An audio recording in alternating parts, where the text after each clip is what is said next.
Okay, so again, a little bit of background. I love FX4. It's it's just kind of one of those things I'm obsessed with. Album I'm obsessed with too.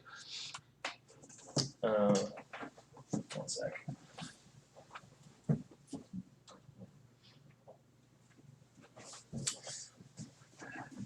Yeah, so in order to, I just want to probe the mysteries of this album and find out why it's so good. So luckily, Vert released it as an NSF.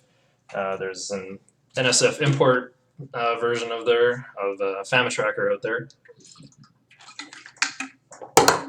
So I've imported the album and just kind of taken it from the tracker and turned it into sheet music. So I've got both of them open here. Here's what Famitracker looks like. I thought that, unlike Incident Zero, oh, this one doesn't have any odd meter, so it'll just be nice and even the whole way. Nope, not quite. So the tempo is set to 150, the speed of 1, but that's not quite correct. This one just works out to a nice 200 BPM, but if we look, 1, 2, 3, 4, 5, 6, 7, 8. There it is, then 1, 2, 3, 4, 5, 6, 7, 8. And 1, 2, 3, 4, 5, 6, 7, 8. So these are all like 9 notches apart in the tracker. So these don't quite line up with all the yellow spots here. You know, like 1, 2, 3, 4, 5, 6, 7, 8. So things get a little off center after a little while. But it turns out there are meter changes in this. You can even see in the very beginning of the Guitar Pro here. Well, it's actually 4 plus 3 plus 4 plus 5. So if you add that up, it's like 4 measures of 4 4. But you'll find the sort of the way it's split up, or the emphasis, makes it so. That's how I hear it anyway. So should I play the original? No, I kind of want to play the transcription. I can actually play them both at the same time, although the transcription is not quite perfect. Well, I mean, if you're watching this, I assume you already know what Journey into the Rift sounds like. So let's just play through the transcription once.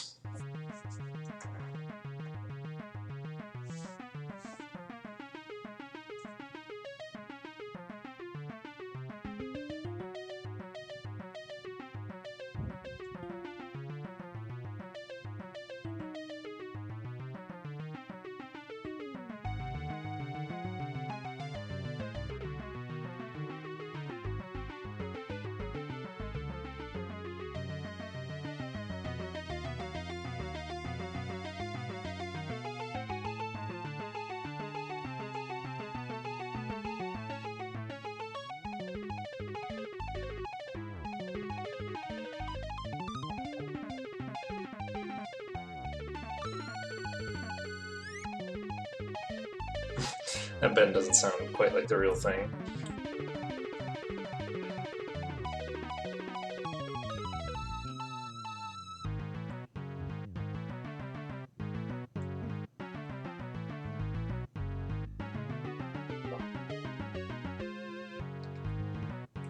I never knew these meter changes were here, just listening to it before, but it was nice to sort of confirm my suspicions.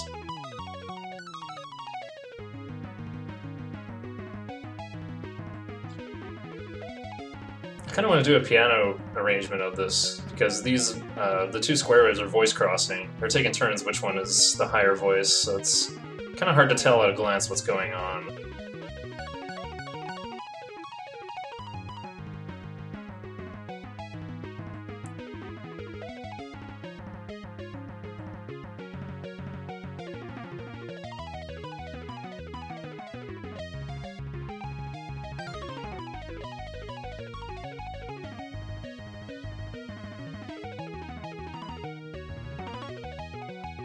I kind of knew that 7/8 was there, but it's very well disguised.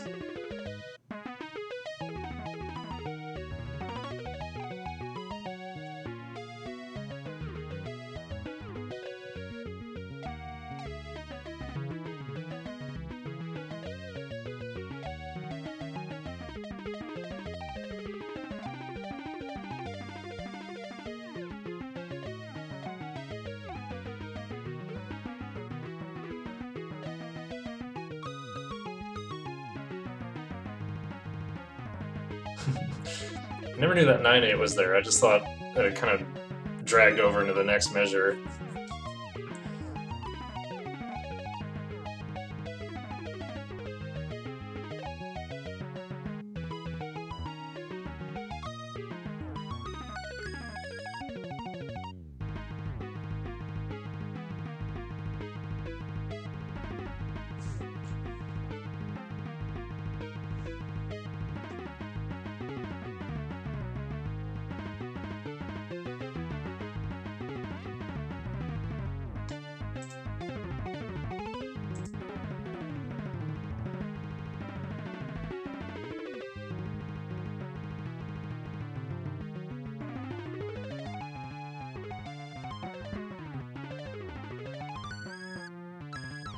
Yeah, there's some bends that you can't see in the sheets. I'd have to turn on tab for you to see them. Those A sharp should be Bs, but I'm out of frets. My virtual guitar.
Okay.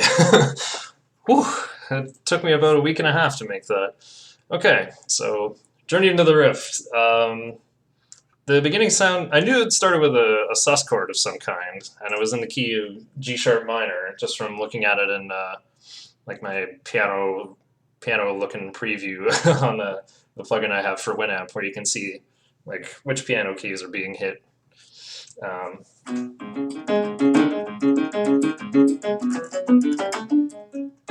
Wait, did I miss one? Oh yeah.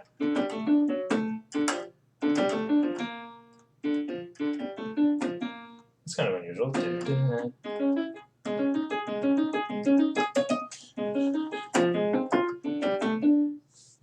Wait, what comes after the F minor?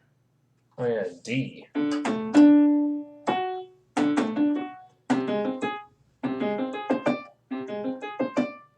Yeah.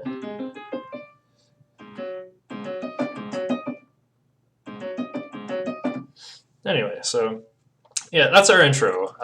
Just these sort of weird sus4 chords that don't really imply anything. But look at the roots of these chords. You go from G sharp sus4 to B sus4 to D sus4. This spells a diminished triad. That should be your first clue. This piece starts out using a G sharp diminished scale for like all of its material. I get the feeling Vert just sat down and went, "Oh, I'm gonna mess around in a diminished scale."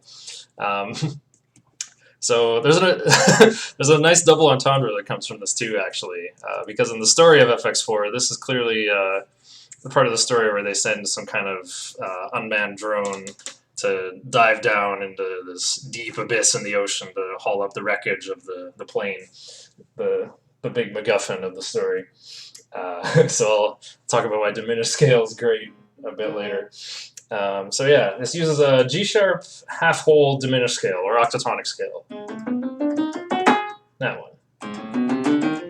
So G sharp, A, B, C, D, D sharp, F natural, F sharp, G sharp. I guess I call it E sharp, but I don't know. It said F in the tracker, and that's what my brain likes. I mean, this isn't very classical in terms of harmony anyway, so I don't think I would get in too much trouble for having all these F naturals and F sharps mixed in everywhere, like F sharp.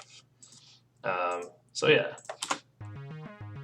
Actually, I can play this in the tracker too.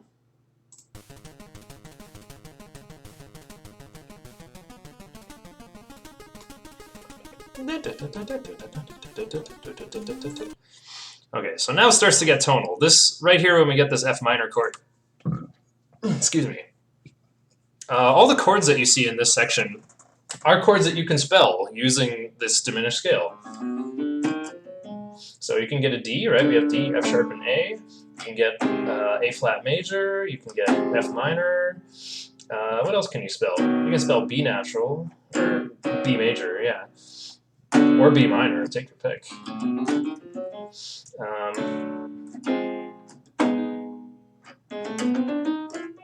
can even make G sharp minor if you want. So yeah, that's why I went with G sharp minor 7 flat 5 for the harmony here. This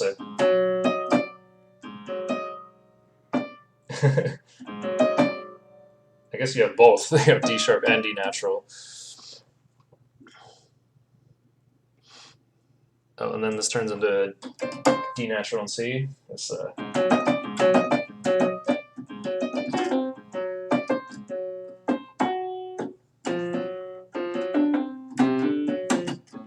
haven't practiced playing any of this, obviously. This is not meant for human hands. Well, that's what I like about chiptunes, though, especially verts, is that it sounds, like, idiomatically, it sounds like rock music. It sounds like music that humans are supposed to play, but it's just impossible. It's way too hard. Anyway. Yeah, so the bass, the beginning section is also just kind of a bass solo. You get this nice,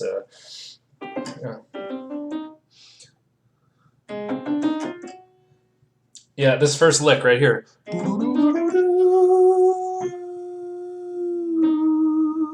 This spells out our diminished scale just perfectly. You know, I've noticed throughout the piece, actually, Vert really stays away from the B natural in the scale. He likes going with the C to sort of give it a more like major or whole tone scale kind of bent to it. I was actually really surprised to see the diminished scale used so much here because, you know, normally when I think diminished scale, I think of like, you know, scary Stravinsky stuff, or more famously the final boss music from Dragon Warrior 1, right? Right, how's it go? Da, da, da, da.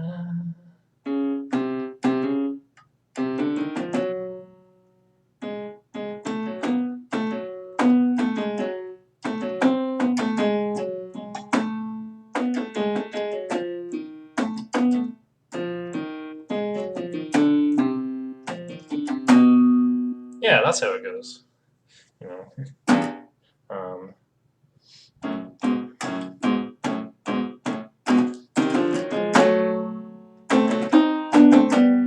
Oops.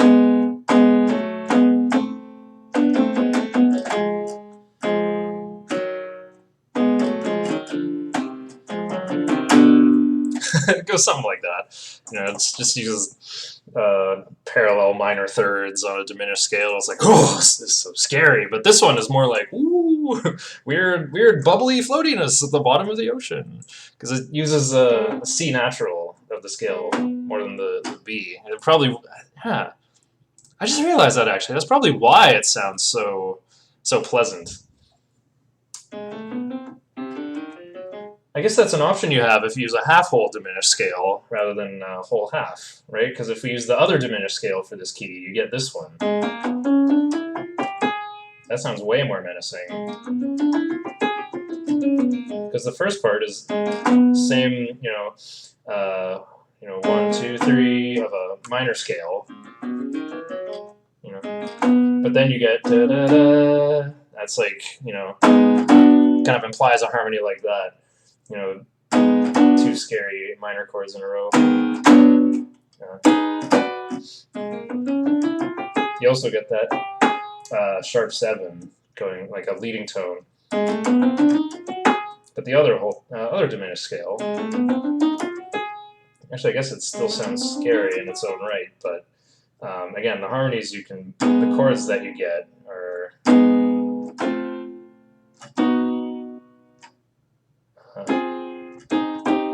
no wait,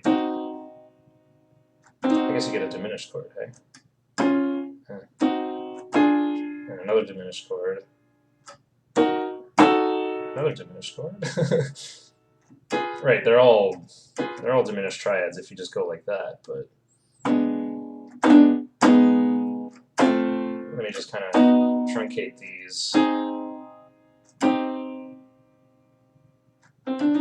No wait, that's a major, A flat major.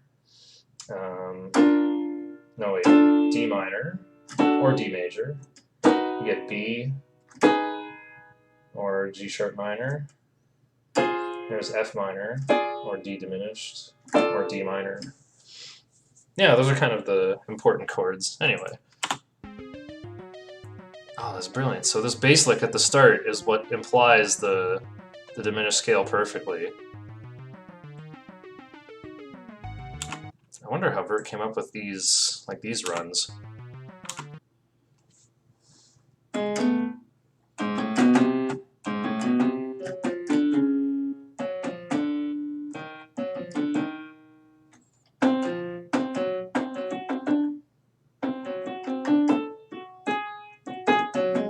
Huh.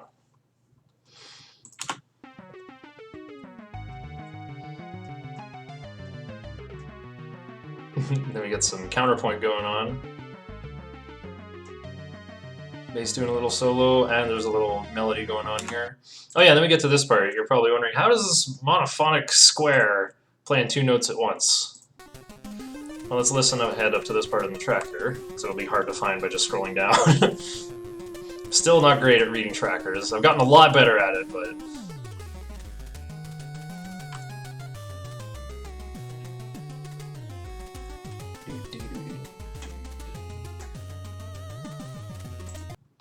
So yeah, right here. See how there's like two notes sandwiched next to each other? Here you only hear like the upper one for a single frame of tracker time, which again you could probably classify as a 128th note, something like that. You know, because these are eighth notes and there are 1, 2, 3, 4, 5, 6, 7, 8, 9 notes apart. So that means you get, oh, it's a ninth in between eighth notes. So, well, close to an eighth between eighth notes. Well, if these are 4 apart, 1, 2, 3, 4, that's 16th notes. These are 2 apart, is 30 seconds. Well, I guess these are a 64th note apart. Anyway, hey, Berto. Been a while. I've been working on turning stuff from this tracker here, Family Tracker, into sheet music. Just analyzing some of my favorite music. I'm just kind of doing a quick theory analysis and showing off the sheet music, just so I can have a VOD to show to somebody tomorrow. Anyway. So yeah, there's...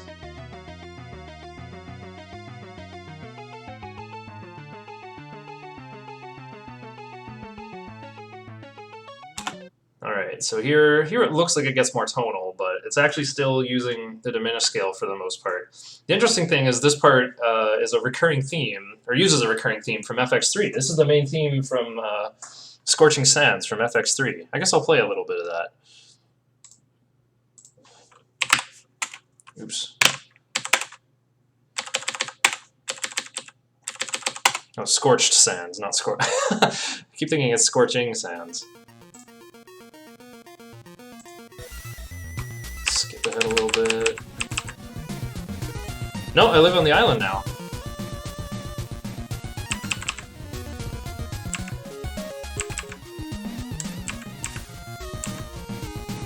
Here it is. Actually, I guess this theme occurs a lot on FX4.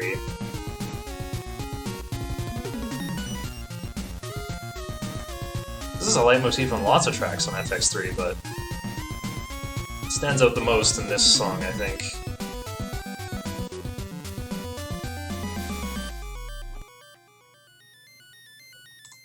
So yeah, that's Scorched Sands. Where else does this theme occur? I think it occurs in Survivors.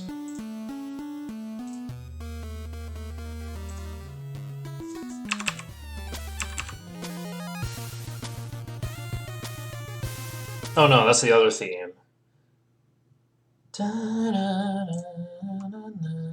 But yeah, it's interesting.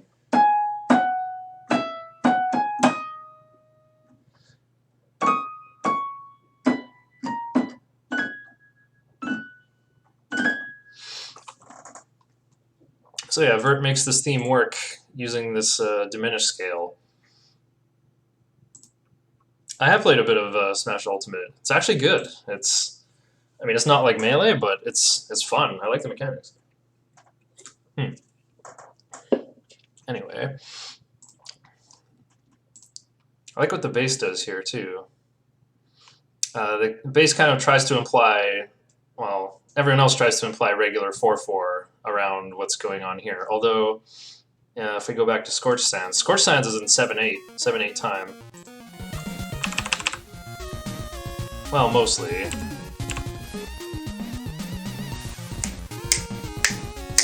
No, this part isn't though.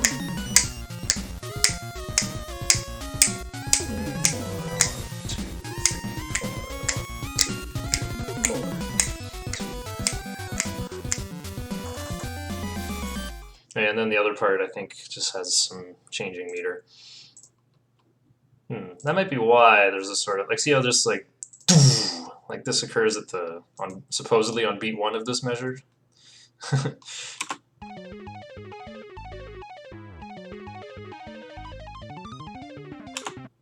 Oops, let's click on here. See, that's the thing. I'm not right now. I'm just going to school.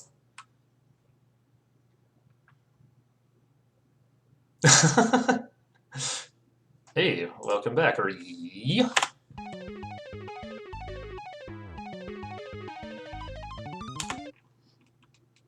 yeah, 2, 3, 5.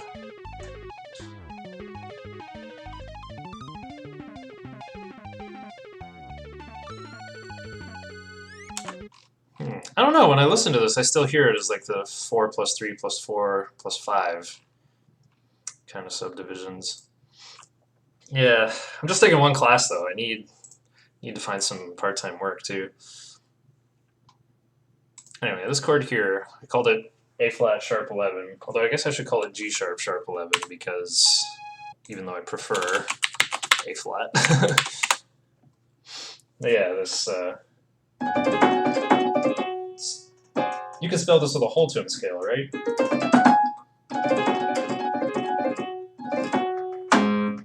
I guess.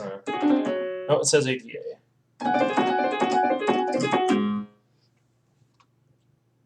Oh wait, it ends right there. All right, and then here, I like all these chords here. Again, these are chords you can spell using the diminished scale that we're stuck in.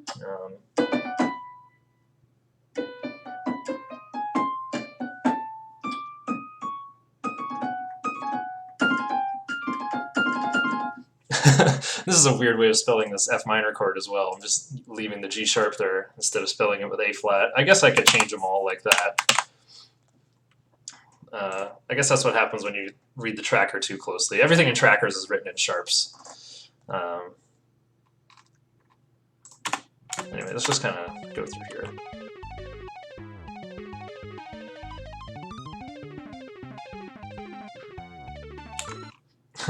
Yeah, F minor over D.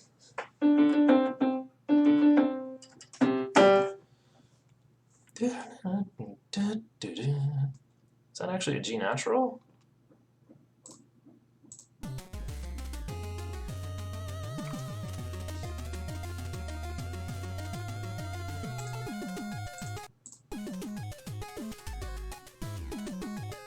This is Journey into the Rift by Vert.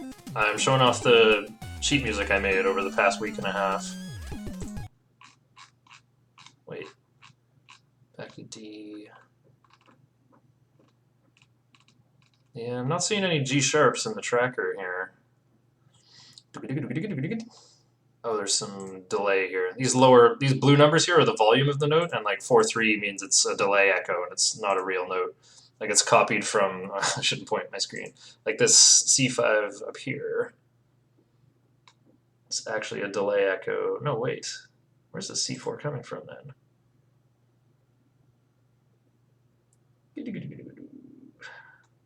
Wait, where is this?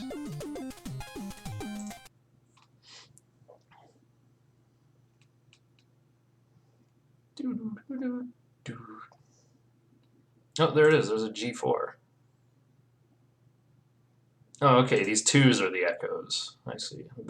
No, wait. I'm actually just looking at the wrong track. I'm looking at square one, not at the triangle. Yeah, there it is. G4. It is a G natural. Neat.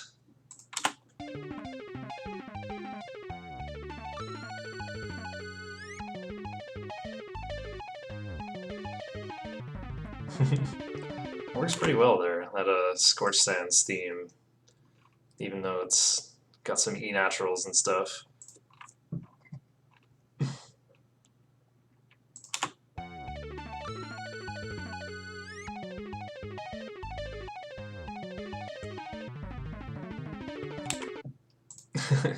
Yeah, I call this D7 just because there's like C naturals there.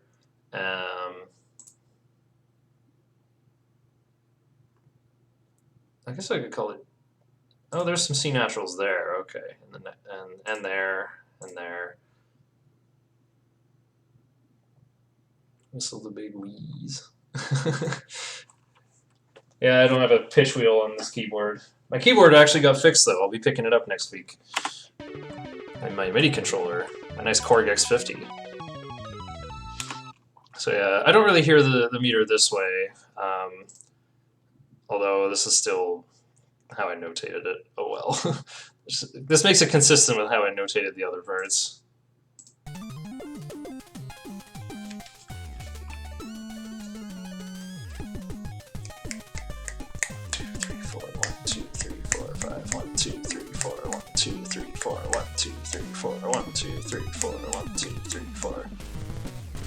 Alright, now we're at the new section with riffs. These notes aren't really there, this is just where the echoes are. I guess I'll do that, now they're ghost notes. Oh yeah, this part. So this D sharp right here, this is a D sharp 1, but the lowest note I can produce in Guitar Pro is an E. Not that one, that one. Well, no, it actually is that one. It sounds like that one. So it's supposed to be like, how'd it go?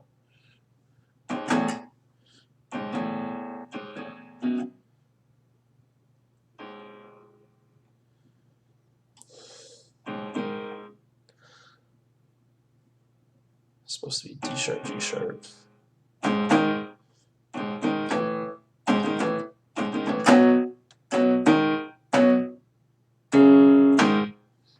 Yeah, it's supposed to go like that.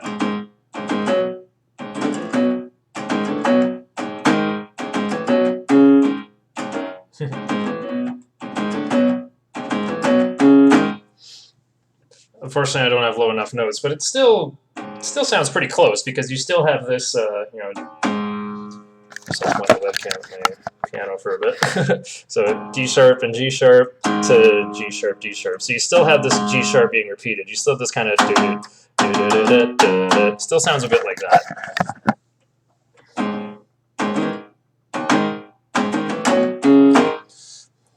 And yeah, this measure of 9/8 here, this is so well hidden. I had no idea this was happening.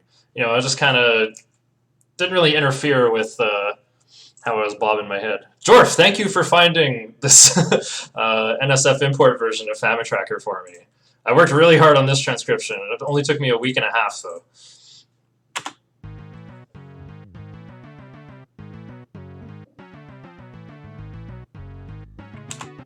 Oops, we're not looking at all the stabs there.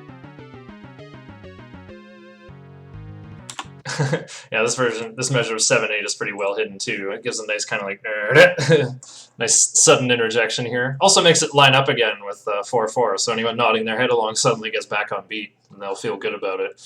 I know this looks weird, and like the tempo's 200, and you think, oh come on, Shiner, isn't this just a mistake? And are you just missing some notes? But no, if we play along in unison, everything syncs up. I'll play like the Famine Tracker and my Guitar Pro in unison, and they'll sync up nicely.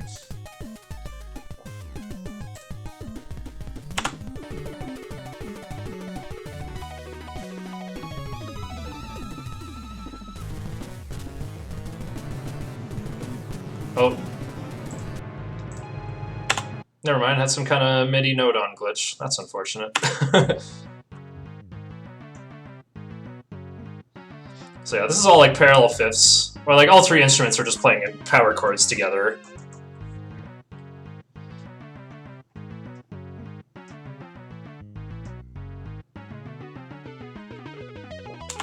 This part was kind of hard to figure out. Like listening to it, I was like, oh, okay, there's just an extra. It's like it sounds like 4/4 when you're just listening to it. 2, 3, 4, 1, 2, 3, 4, 1, 2, 3, 4, 1, 2, 3, 4, 1, 2, 3, 4. I can't not count it that way when the meter's right in front of me, but let's play it in the tracker then. 3, 4, 1, 2, 3, 4, 1, 2, 3, 4, 1, 2, 3, 4, 1, 2, 3, 4, 1, 2, 3. See, didn't even notice the 7/8 plus 9/8 thing. 3, 4. See, like just nodding my head, I probably got out of phase a little bit. But okay, let's try playing this riffy section again and hope I don't get the note-on glitch. Oh. Okay.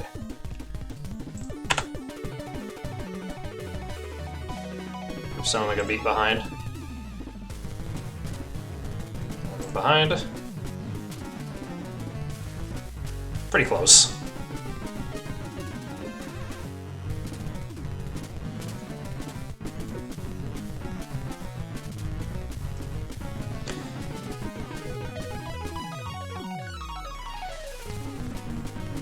See? So those, not only that, but you know, I'm going through the tracker, I'm stepping through it like one note at a time, you know, measuring where the 16ths are and all that. Okay, let me go back to where we were.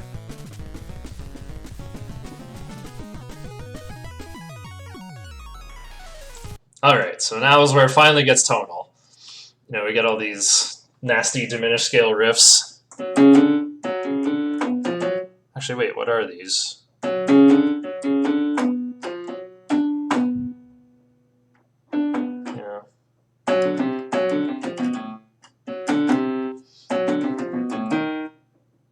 Alright. You know, these are using the diminished scale.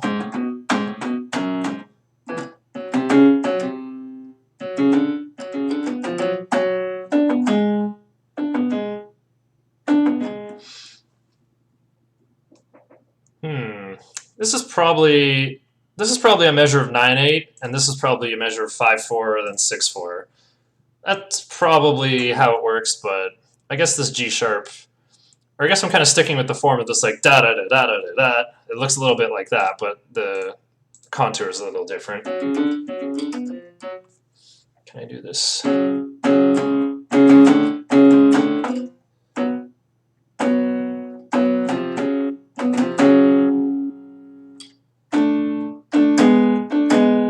Oh, that's new.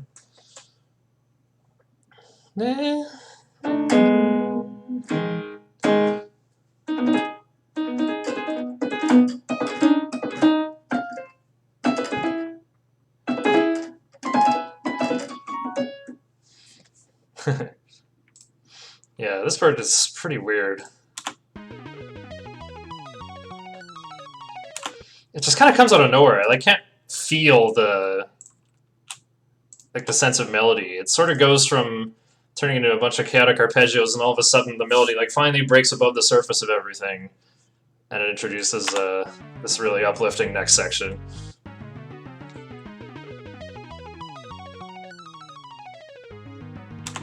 Typical Vert. Make everything really chaotic and then perfectly coherent immediately after.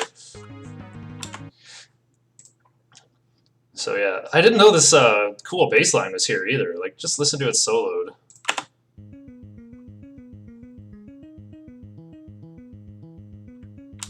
And then it gets, you know, pretty unified with everybody else.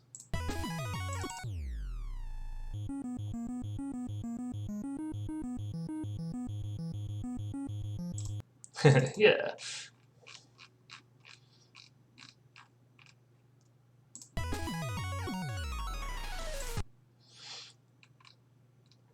So yeah, it's kind of hard to tell what's going on because of, well, the way I transcribed it. It's just a direct transcription of what square one and square two are doing. I'd kind of like to turn this into a piano arrangement so it'd be easier to figure out what's happening.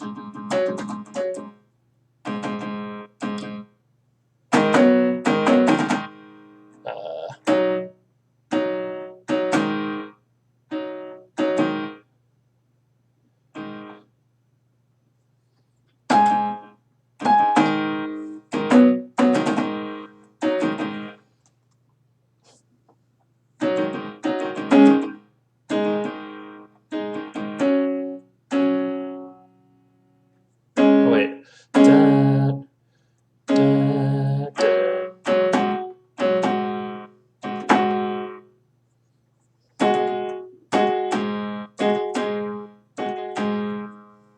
And then that's da, da.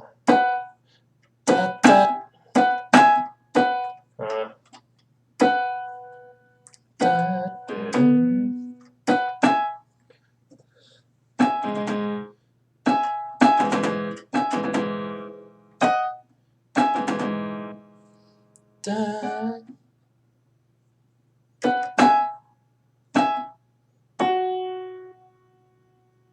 Yeah. Da, da. Wait, I'm playing as written, aren't I?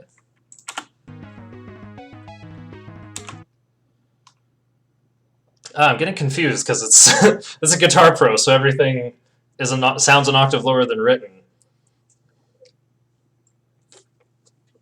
So I'm playing this like riffy stuff down here. It sounds fine on piano too, though.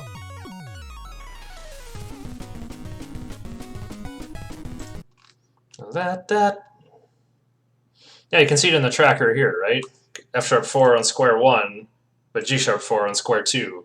So they voice cross. So if you're gonna get some musicians together on their monophonic instruments and say, all right, you're gonna play square 1's part. Actually, that'd be really fun. Bust out my melodica, and then I can actually do these like these really fast motor rhythms by using tonguing. You know.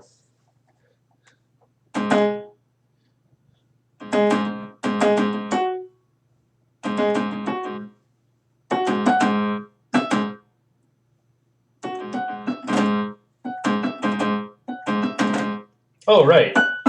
Yeah, that E is this one. Okay, I am playing it right. Yeah, I got pretty confused with what octave stuff was on. There's some pretty screeching high stuff in this. Do-do-do-do.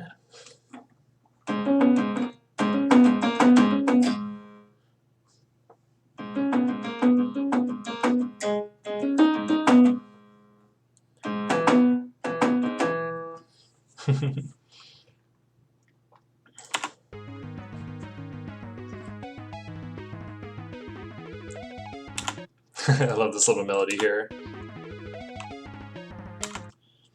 And yeah, here we go. E to C sharp. It's so funny. This kind of harmony is what I was doing in the band I was in because, well, my guitarist didn't know scales very well and was never really sure if he's in Dorian mode or Aeolian mode ever. So I just went, whatever, we're doing this on purpose now. Little did I know, Vert has been doing this the whole time. Like, I've inadvertently stolen this kind of harmony from one of my favorite albums ever. And this kind of sets the mood for the piece throughout. Like, we got this nice, G sharp minor to E over G sharp. That's a nice common, like, okay, it's almost the same chord. Sounds nice and uplifting. How about more uplifting? I guess I should call this C sharp over D sharp. And this is like the same chord. We don't need to call it again.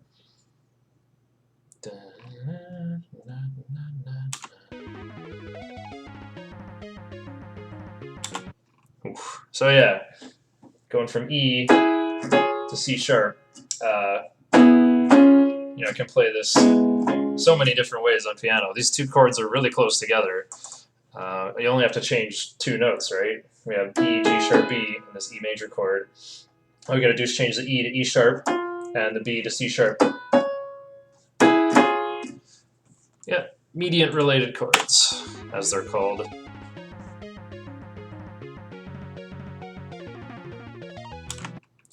That's a nice touch too, like the F sharp.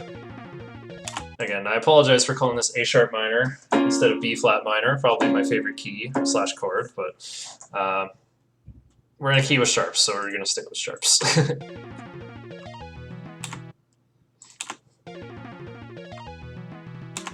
Yeah, 2 and then to 6. Interesting.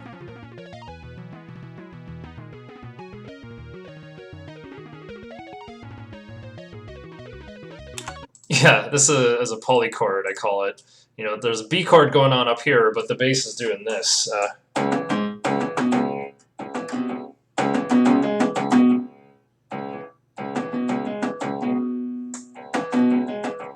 So, like, that's pretty clearly outlining, you know, C sharp minor 7. But up here, we got this. No, not that high. Hang on. Yeah.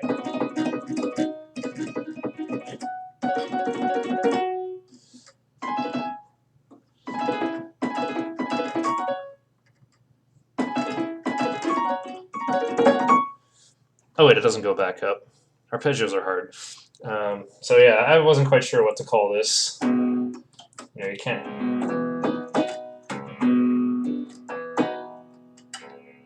That's. So I just call it a polychord. There's two chords going on at once, and it just works. I mean, your melody is just spelling out. I guess I could call it like B over C sharp, but then what are these E naturals doing in the bass? So the melody spells out a B chord, so that's the important part. And I had no idea the bass just drops out here. You don't even notice.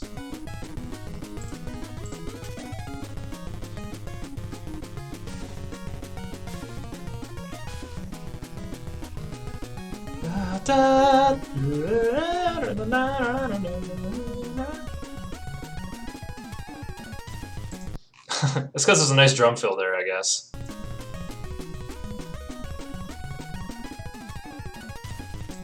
Honestly, never noticed the bass disappears. Okay, let me do this riff again. Wait. This melody's different. I got a A sharp instead of B. Interesting. Is it actually different both times there? Okay.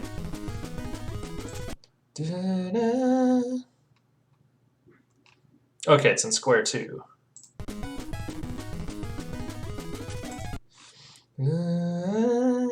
Yeah, it slides into B.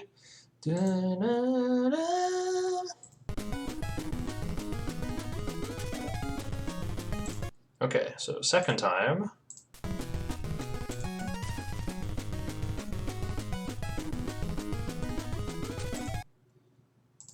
Huh. Slide in from below. Nice. Can't believe I never caught that.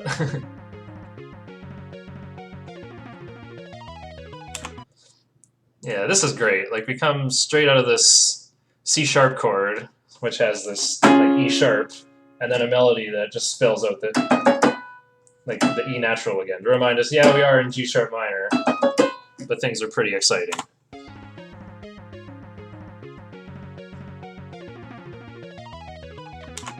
Yeah, E major 9. That's what I called it, because we got an F sharp and a D sharp in these, you know, marbles down the stairs arpeggios going on here. Also, this nice D sharp in the bass, making a major 7 sound.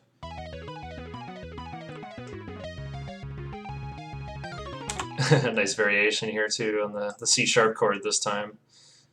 It doesn't go to D sharp minor right away this time. We have this like C sharp with sharp 11s, as you can see. You got this G sharp way up here. You know.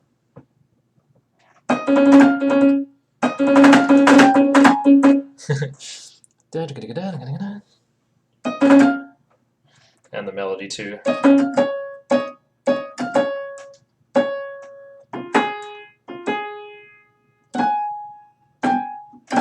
Oh yeah, the grace note is a G sharp, isn't it? Yeah, it is. Yeah, and again, we got octaves. It's actually sequenced that way.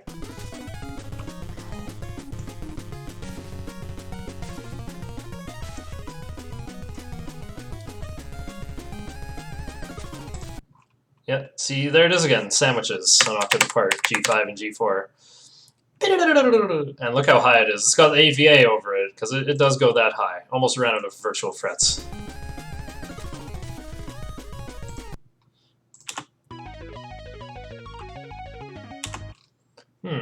Here, this is the E major 9 arpeggios again, but I decided to call it G sharp minor 7, just because the bass is staying away from E or D sharp being overly tonicized.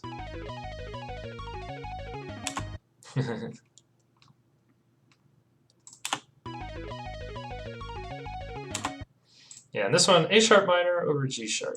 Let's see, what is this exactly?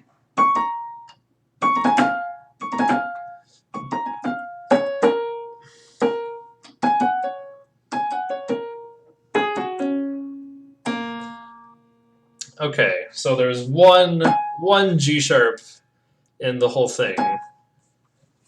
Well, I guess it's over G sharp. Could I call it A sharp minor 7? Maybe. I don't know. I don't think it doesn't sound like a 7th chord to me. It just sounds like, sounds more like this than like this. Like, hear the difference? I'm just adding an A sharp to make it a 7 chord. I don't know, nitpicky thing. Like, just because it's over a G sharp doesn't automatically make it a 7 chord, you know? Hearing it by itself. These are nice. E to D sharp minor. And yeah, these are also nice, because you don't really... This part, it sets up the kind of like... Yeah, look what happens. Even in this its own self-contained section here. Look at the melody. Da da da da da da da da.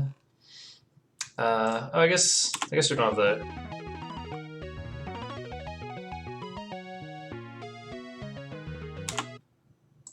Have we had stuff being dragged over bar lines yet? Has that been set up? Because I feel like that's why it works. No, this is nice chunky riffs.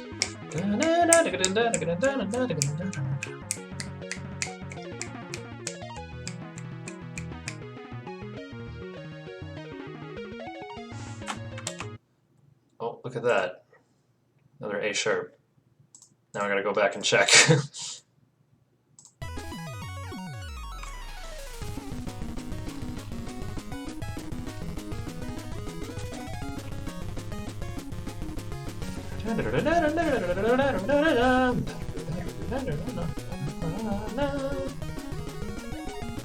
Oh, that one is A sharp. Okay.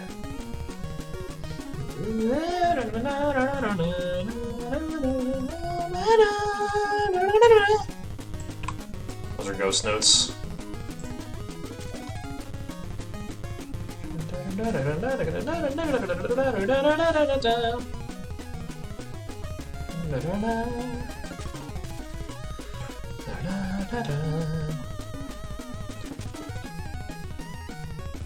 Oh, right, it's the bass that sets it up. That's not in the melody. Look at the bass.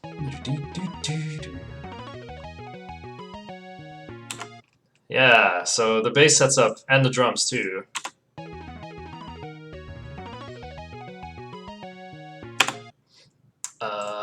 what's it called? Mr. Machine.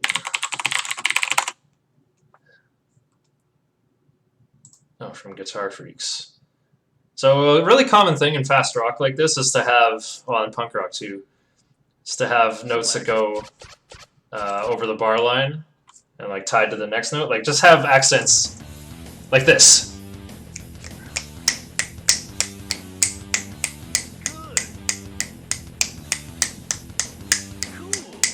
Yeah, Mr. Machine from Bimani, Guitar Freaks and Percussion Freaks. Really good example of this.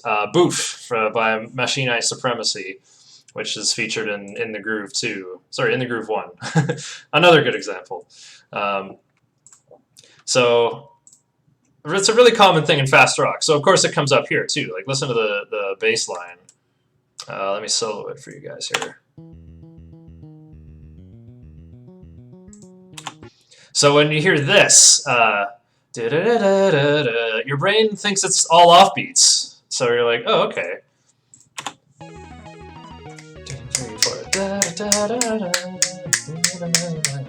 Wait a minute. I'm snapping off beat. Now I'm on beat again. Okay.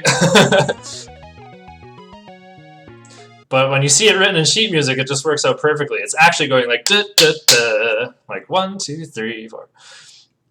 Secretly, like really making it obvious where the downbeats are, but you don't really realize until you, well, sit down to make sheets for it, I guess.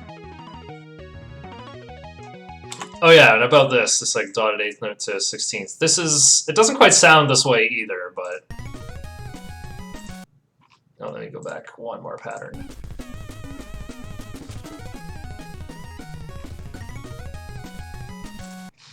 So da da da.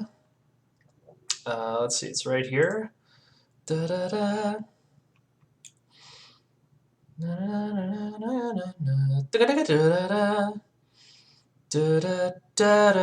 So yeah, here it is. Here's the F sharp in Guitar Pro. It's this note, and here it is in. Actually, we got some fine pitch. Let me see. This is more like a bend, actually, because the volume's not as high. 6 7 8 6 6 7. Well, 7 7. Oh no, the V0 and 01. That's where the attacks are. Right. Yeah, V is a duty cycle, which is just changing the width of the square waves. Oh, so this rhythm's actually wrong. I guess the pitch changes there, but the attack is heard right there. Okay, so this is actually a quarter note. This is actually, uh-oh. Oops, all right. Working with 8VA in Guitar Pro.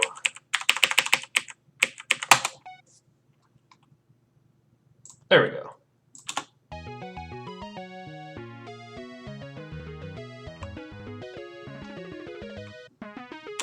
Okay, so right here, it's a perfect unison in Guitar Pro, and it sounds that way, but it sounds a little more flashy in the actual song. I'll show you why.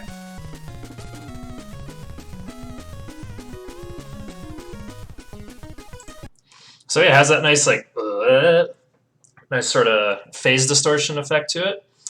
The detail is right here. This P81 and P7F. P is used for fine pitch, so this value here is hexadecimal. So 8-0 means it's perfectly in tune. 8-1 means it's one byte, no, not a byte, but like one hex notch sharp, whereas 7F means this is one hex notch flat. So it's detuned. So you're hearing a little bit of beating, I guess. And yeah, this is why it's really great. Oh, we gotta fix this again. No, wait. I'm not going to delete it. Just going to turn it, take off the tie. Oh, maybe not. There, and get rid of that. There we go. Da, da. I'll call this a slide in from above. There we go.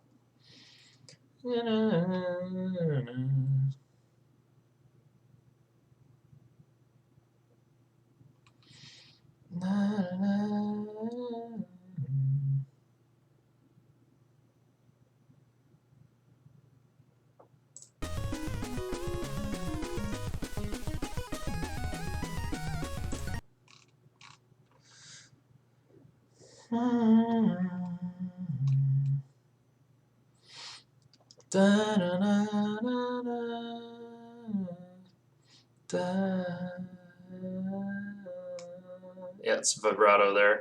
I'm always looking to see if it's vibrato or a slide down, and that's why there's all these like lines or vibrato in the notation. So it's G, F sharp, F, and it goes back to F sharp, and also all the fine pitch here, and also the fact that the volume doesn't change and we don't have a V0 to 0, 1. This is how you create an attack. It's like the sudden change in timbre is like it will make a nice like clip, nice. Like a nice sort of percussive attack, so you can tell a new note has just been struck.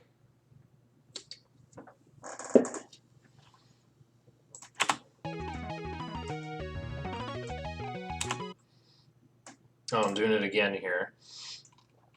I'm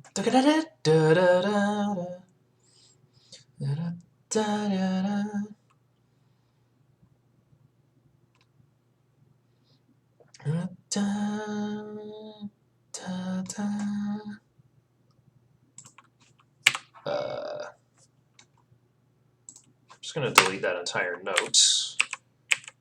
And then, oh, what the heck? Where am I? Oh, I see.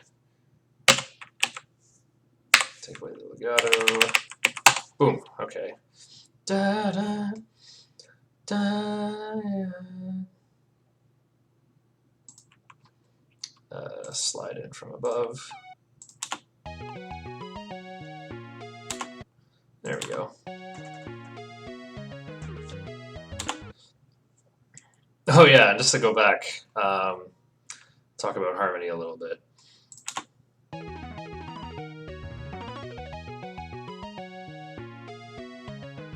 So B6, I think I don't think I've ranted about 6 chords on stream before, but I never thought I would use a 6 chord to describe anything because, you know, here's a B6 chord. So here's a B chord with a G sharp on top. To me, this is, why not call this a G sharp minor over B chord, or G sharp minor 7, right? G sharp minor 7, invert it once, there we go. Oh wait, but that's also a B6 chord, apparently. Oh, okay.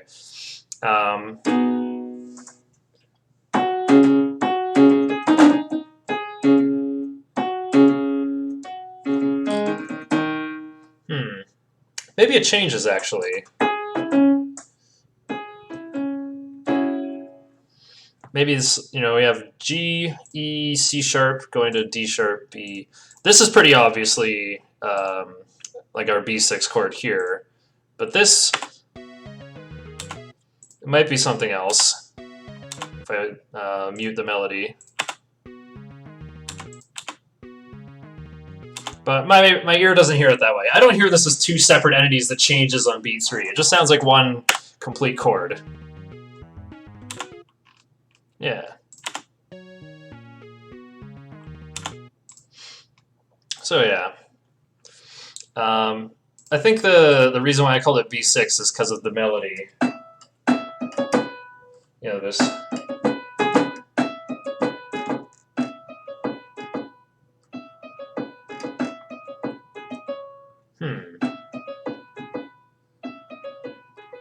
It's not an E chord, is it? But I guess there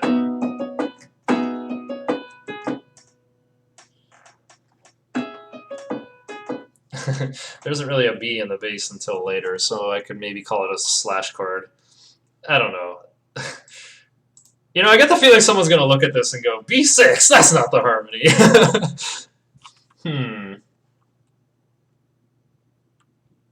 No, it is G sharp minor 7. Because the first note is a G sharp.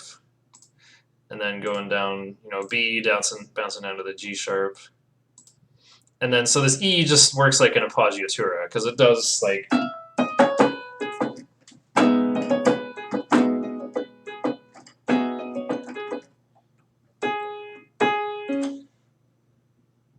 Oh wait, this first note is a B, actually.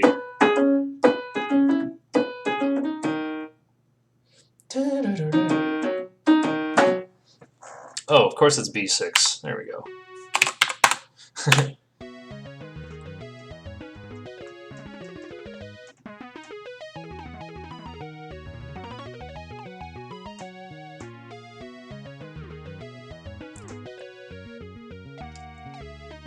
Okay, this part is where it gets a little weird.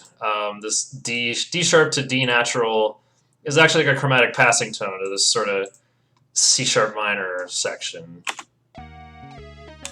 So the resultant harmony here, I called it E7 over D, because if we look at all this, I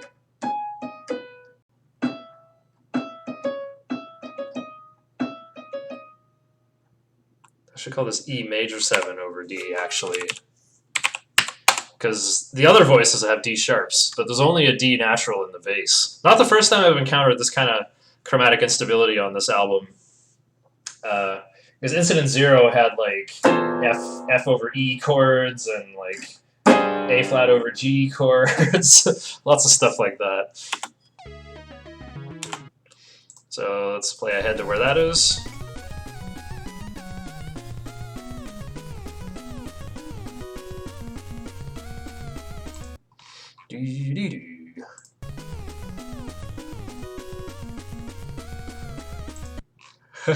It is kind of weird.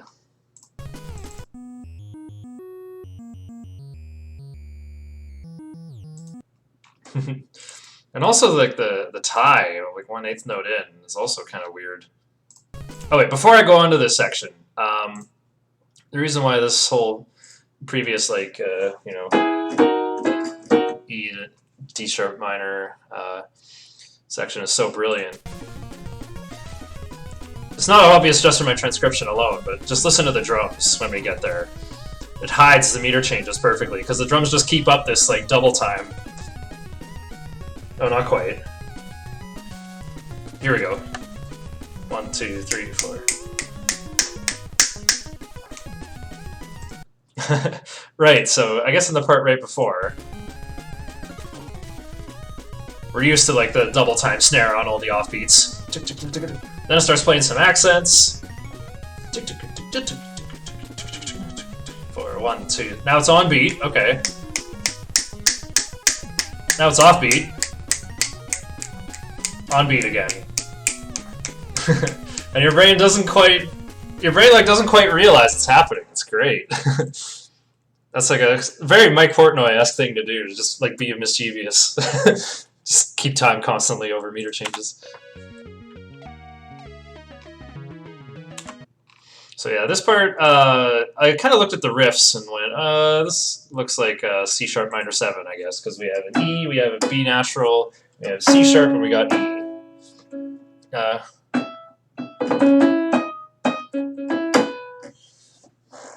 Don't really need G sharps. That's covered in the melody, I guess.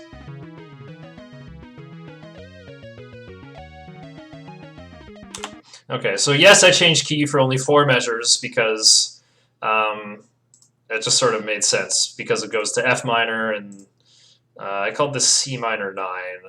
At first I thought this was like a E flat major 7. So we got, or more like a B flat chord.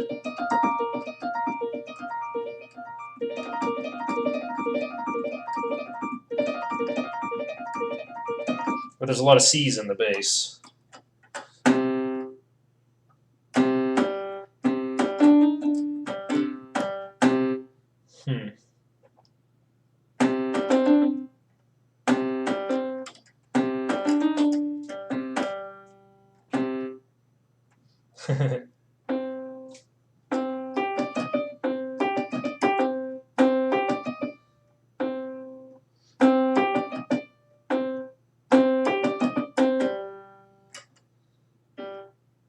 Oh.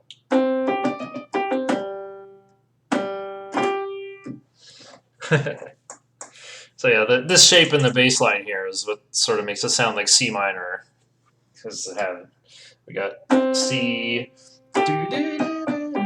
That's pretty obviously C minor 9.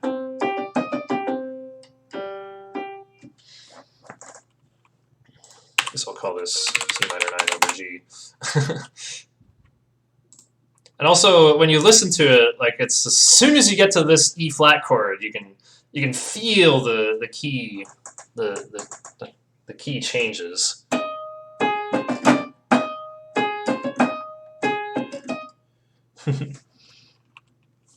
This is kind of clever too. Ah, MIDI, please.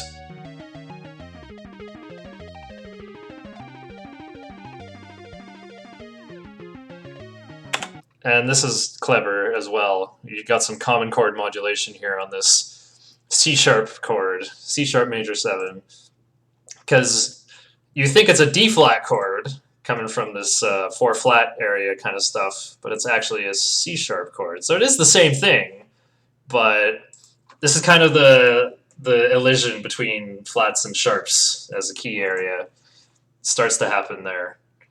So let's go back to this bridge.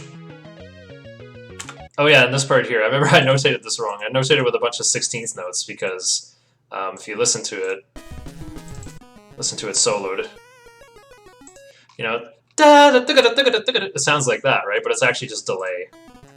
It's a production thing.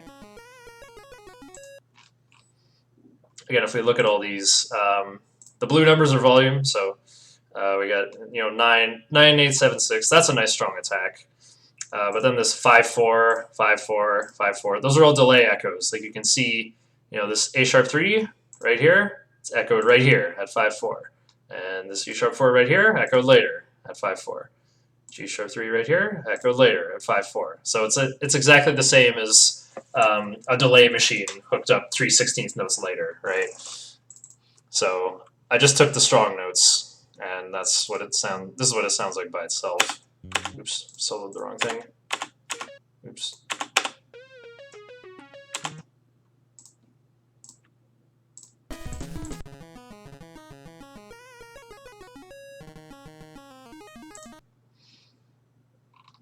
Yeah, and this part was really weird. I almost second guessed myself going into it because the wacky arpeggios start an 8th note late.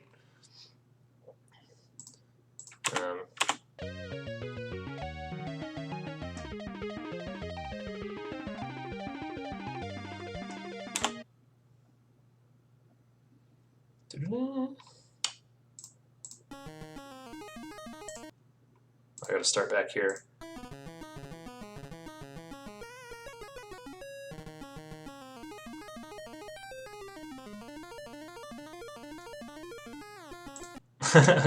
Yeah, it almost seems like the arpeggio stuff is an 8th note behind. Maybe Vert just made it that way. He just went, oh no, I screwed up and did this an 8th note late. Oh well, it's part of the song now. And it works. It works great.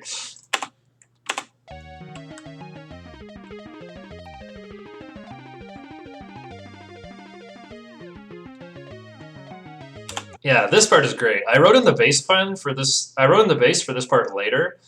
And like without the bass, it sounds kind of similar to everything else and pretty boring. But with the bass in there, you get that nice A natural. It's a mode mixture chord. And it feels so good.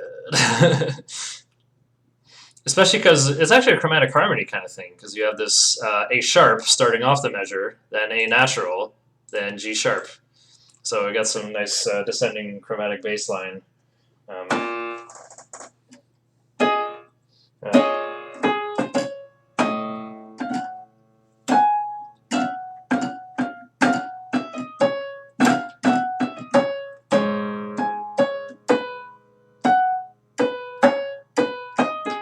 I don't know how to play this without looking.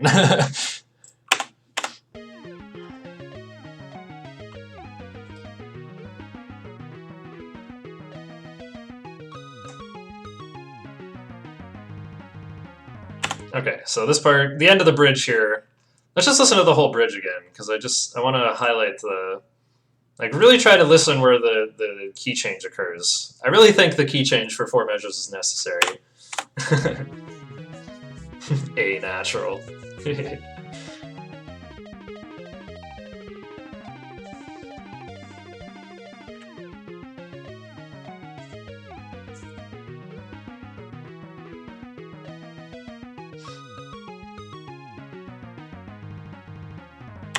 This is great. And again, it ends off with, you know, really establishing the tonic again. Like we modulated for a bit, you know, got a little weird, but then we have G sharp minor for 2 measures. Okay, back to our tonic chord. E, really similar to our tonic chord. And again, we have the E that gives way to C sharp. Keeping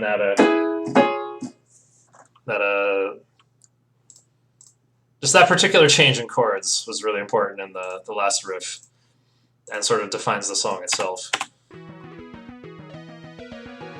Ah, MIDI please. I know that this part sounds pretty lame in Guitar Pro, but this voice cross jumping super high, you know, the lower voice actually goes lower. The higher voice actually does the same thing twice in a row.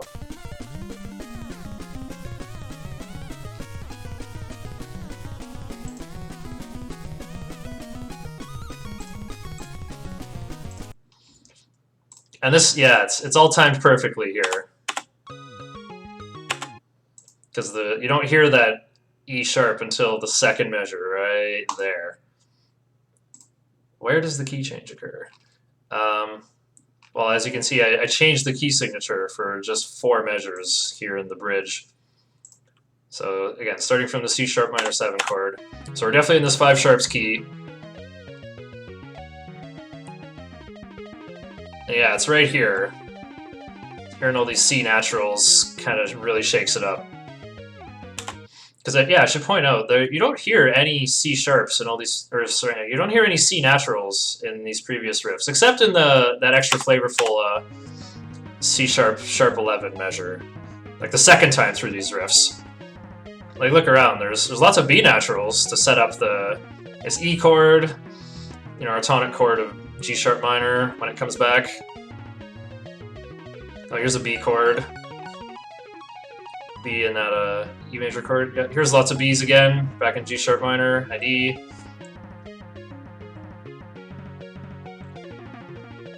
Lots of B's here for E major. Yeah, right here. There should be a...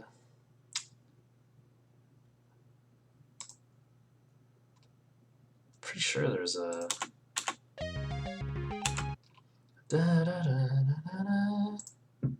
You know, I thought there was a C natural in here, actually. I thought this was like a C sharp major 7 sharp 11.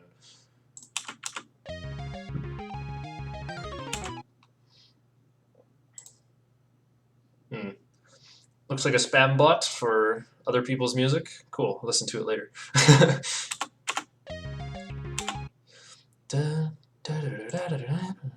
Let's just solo the voices and look for C naturals.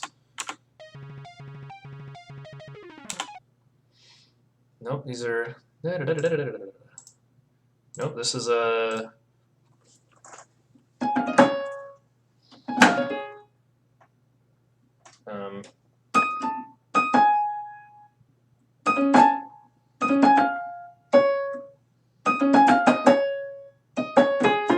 Nope, there's no C naturals there. I don't think there's any in the bass either.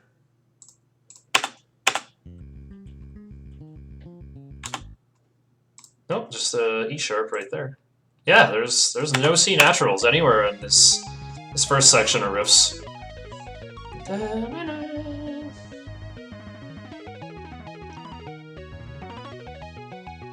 Never occurred to me before. That is why that part feels like a key change. You know, we're pretty comfy that, like, yeah, the scale we're using should have a B in it. Yeah, like on this B6 chord. E major chord, C sharp minor 7 has a B in it. Yeah, and then right here, here's a nice strong C natural at the start of this measure. Well, actually, it's not that strong. It kind of happens in the accompaniment here in square 1. Da-da.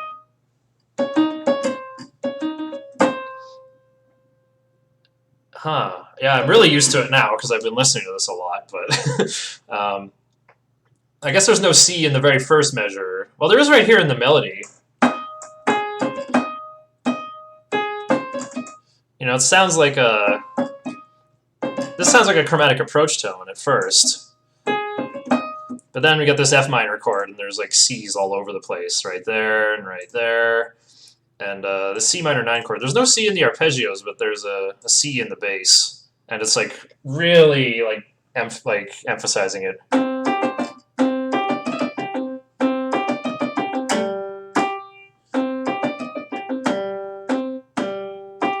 You know, this kind of shape. That doesn't outline C minor any better than that, really. So yeah, I was right. I was right to change the key signature there. Oops.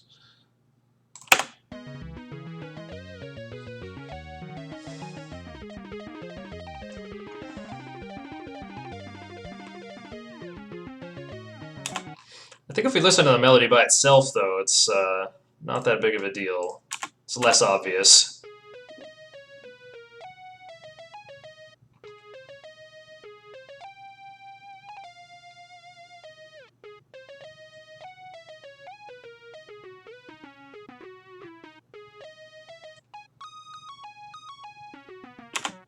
Anyway. Yeah, but I knew it was time to change back because when I was writing these measures with E's, you know, I had a lot of F flats, and I changed it back to 4 sharps, and I noticed all my accidentals went away. So I was like, oh, okay, we're definitely back. I decided to change key right here because start of a new phrase, and C sharp, D flat is kind of the common chord that allows to modulate back to our starting key. And it's really clever because the melody is exactly the same, right? And it's this da, da, da, da, da. But then we get the E naturals in there instead of these E flats, so that's how we know we're back in a key with sharps.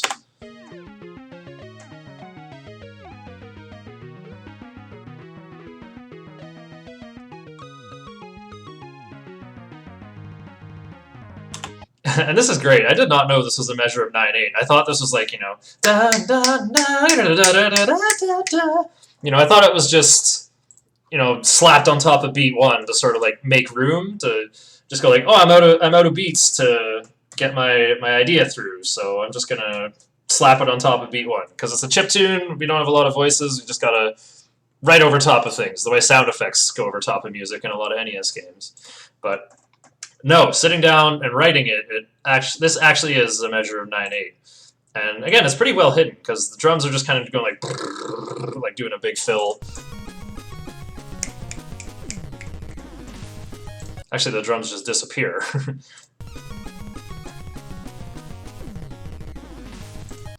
Or I guess they go like... I guess they do... I hear some kicks on these tremolo picks right there. And again, the bass just does a big dive down, so the sense of rhythm disappears a little bit. Or sense of meter, I should say.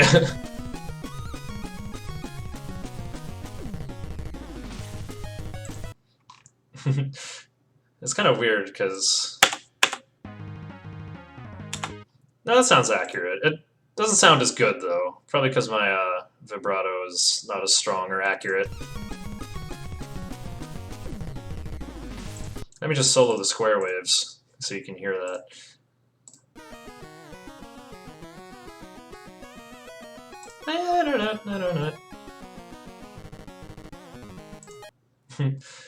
Yeah, it's a pretty big vibrato, like a wah! Yeah, it goes up to, from C sharp up to D sharp, back to D, B. Okay, I guess it's not that wide, but I could change this from vibrato to wide vibrato. I don't think that's necessary, though. It's actually not that big. Anyway, turn off soloing. Okay, here we go. This part! Oh, I love this melody, this riff right here. So we're finally back to the G sharp. We have our nice, like, you know, nice riffage with that kind of like Dragon Force in the groove chart rhythms, where everything is just everything's undercharted and uses that rhythm. But anyway, this melody right here, it perfectly outlines the same kind of trickery that was going on with, like, you know, E versus C sharp. Now we're doing it within our own chord. So So again, when you have this like guitar riff sounding kind of stuff, we can even see it. We have like G sharp and D sharp, so we got lots of parallel fifths. You're already thinking of like guitars playing power chords. Power chords don't have thirds. So is it a minor chord or a major chord? So it kind of so we spend a long time like modulating, getting back to our G sharp minor with like E chords and stuff. So we're used to hearing E. So it sort of starts out the way you'd expect, So okay, G sharp, F sharp, E, da da da da da. But then it has a Picardy third, has a C natural or a B sharp, I should say. And I did spell it with a B sharp, by the way. So yeah, this riff is great. This is a good example of how to mess around with modes. Just have both at once. Why not? Is it major or minor? Who cares? It's a bit of both.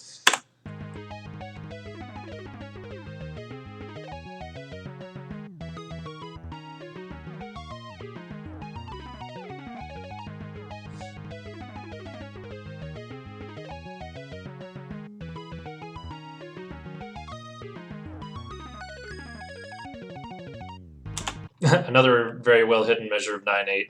I'll talk about that a little bit later. There's two other things, I guess. Yeah, this is nice and well hidden. These da da da da da da.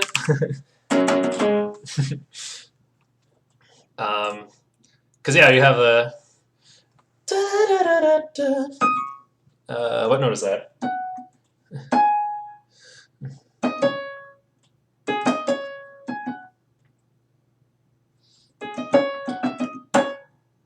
Yeah.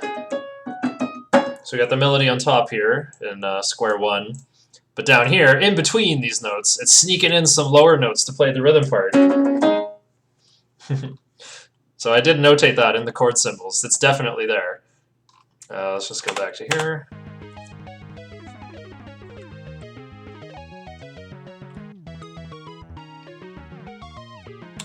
Yeah, and again, apologies for like the 8VA, but I didn't want this to go like screaming high ledger lines and be really hard to read. Maybe the 8VA makes it harder to read because you don't really see the contour. I just want to see what the actual notes are more than I want to see the contour of the melody. So yeah, these parts are kind of cool. It kind of reminds me of the level 1 music in The Adventures of Bayou Billy, where there's some really nice illusions going on to make it seem like there's more than 2 square waves, like more than 2 instruments going on. So you have these like these nice octave high melodies, and then interspersed with these little hockets, like these little so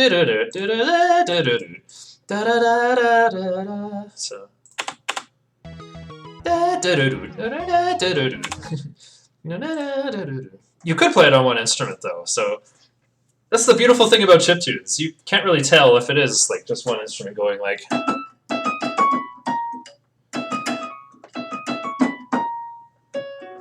Yeah, there we go.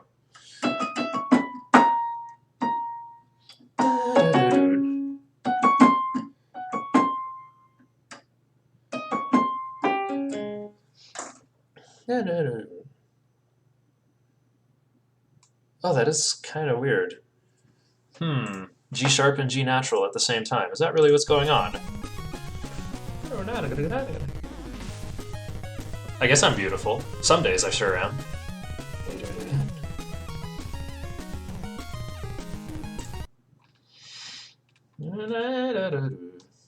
Oh, that is what's happening. Look at that.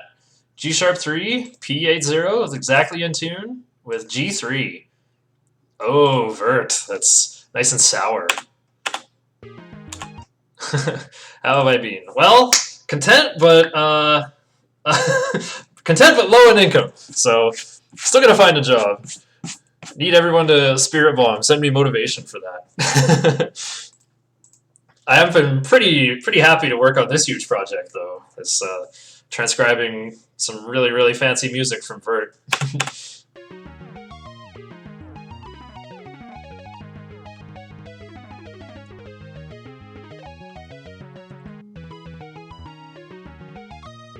It's not a mistake either, like G sharp and G natural at the same time, because it happens again later on.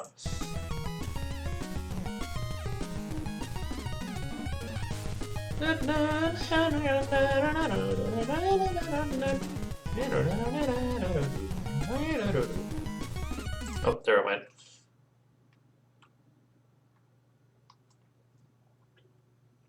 Yeah, I know. I'm way too privileged. I don't live in reality.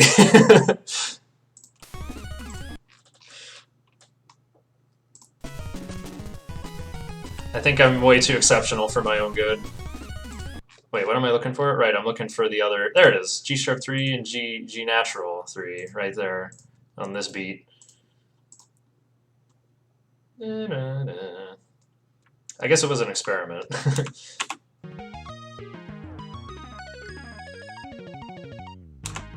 So yeah, this measure of 9/8, this is great because there's a rest here.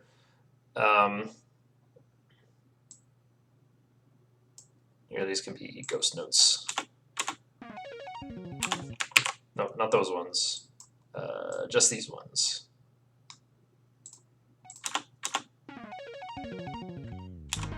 There we go. So yeah, these aren't really played. These are echoes.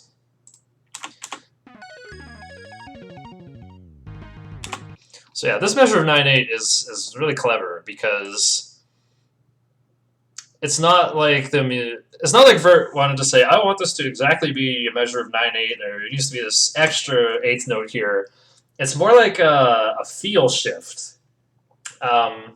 Your brain is not directly aware that this happens, but it sort of changes like your tempo clock from going like this, like 1, 2, 3, 4, 1, 2, 3, 4, to dotted quarter notes like da da da da da da da da da da da. So it makes this next riff sound bouncier than it should. It makes it sound like it is just like da da da da da da da da da. It also perfectly tricks you very well because of the. It makes you think that the riff starts on these, like a,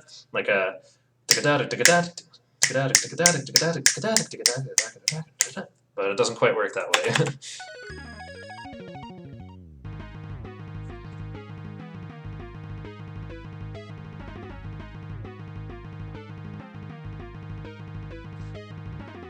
Okay, so it makes even more sense if I play the actual song with the drums.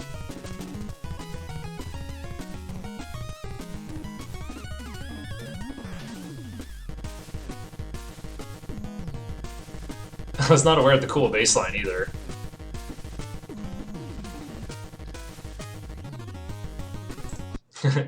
Like, just check out the bass line. There's a little wacky bass solo right there too. Wait, what chord is that? Oh yes, the F sharp major 7 chord.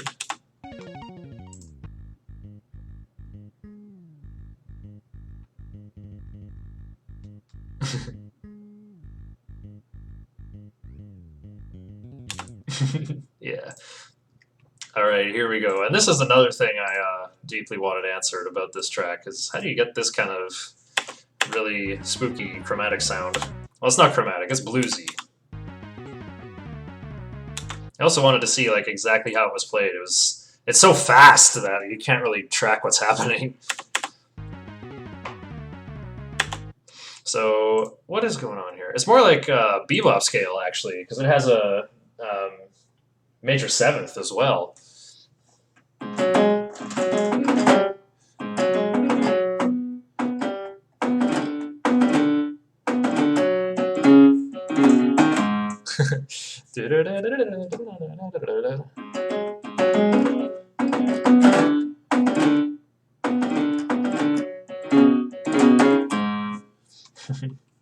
This is also in perfect power chords. Like if I mute the middle voice, it's octaves. But if we solo the middle voice, it's going to sound like something you've never heard before. So put them all together, you get perfect power chords like this. I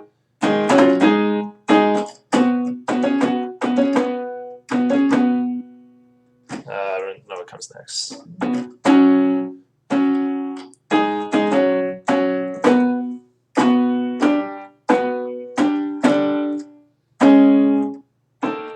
Oops.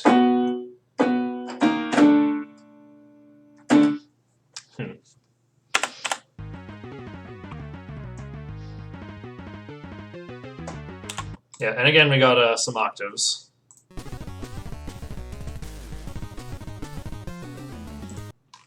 They're definitely in square one. I'll solo square one for you.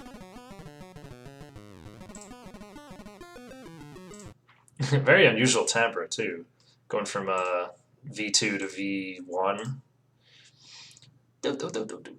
It's also got some slides going in there, sliding from way down below. Whoa. Wait, wow, 8/7, like an A, but it's sharp, going to a G sharp, but it's flat, and this is a bigger fine pitch change than I'm used to seeing in the tracker too. Oh yeah, here's another thing I learned, like something I've never really seen in music before, like this kind of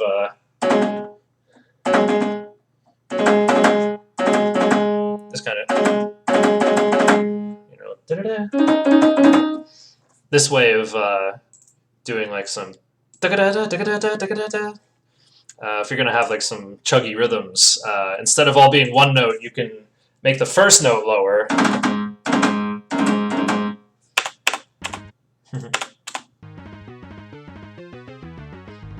Works pretty well. I really don't like where this measure of 7/8 was placed. It feels really weird, but that's kind of what makes everything look nice and work out and line up. It keeps the end of this measure, we're not starting any new notes in here. It sort of looks similar to the other, like the first time this riff comes up. And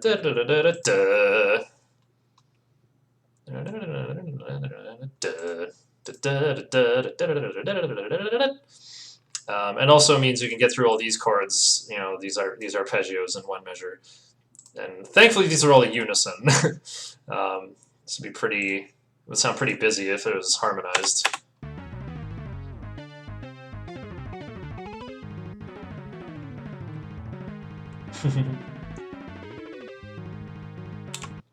Yeah, this doesn't quite sound accurate to me, but it's what's there. You don't really hear it because there's lots going on.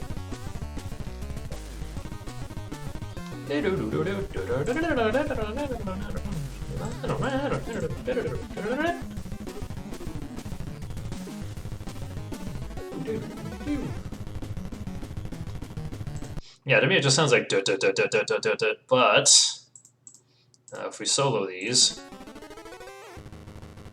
yeah, it's hard to tell. Yeah, pick slide. I don't know how to implement a pick slide in Guitar Pro, but that's definitely what Square One does.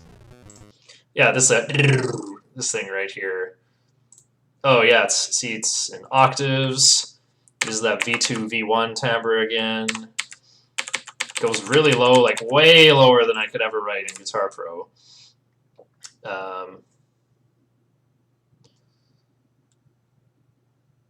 Oh yeah, this B1. I should put an accent here. Yeah, some notes that have accents, I put there to show that I lack enough frets to write this in the correct octave. I should go way back up here and do that for the first note of the riff. There we go. Okay, oh, we've gone way too far. Where were we? Approximately here. There we go.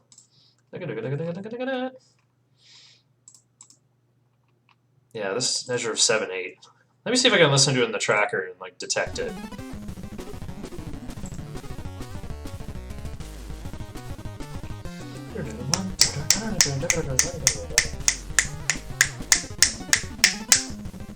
It's weird. When I snap it, like I seem to stay on sync, but this tempo is so brutally fast that it can be easy to slip up and miss at half a beat like that.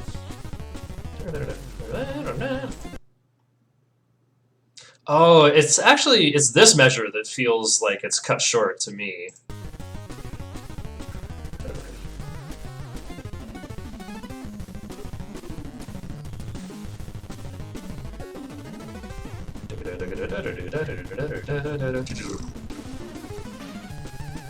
Okay, so before we go through the solo, I'm just going to play half of it with the solo muted, because I wanted to know, how do you create such a menacing sounding solo, and it should be super obvious. And I should have known just from listening to it. And now I transcribed the whole thing.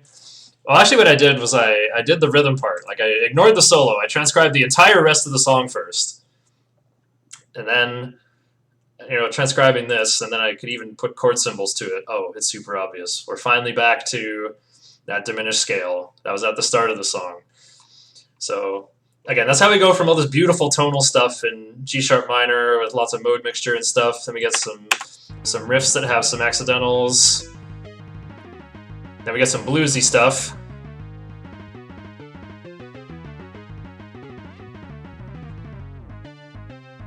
Oh, and there it is, the D natural, C natural. That's sort of setting up the... Remember how much Vert liked using C natural and D natural at the start of the piece? So this is sort of setting up the wacky whole tone scale imitation sounding diminished scale stuff. And it's these chords again, the F minor and the D, that we heard a lot of those at the start as well. Oh, but more bluesy stuff. But some C naturals, A naturals. Oh, what's this scale going on in the bass? Oh, that looks familiar.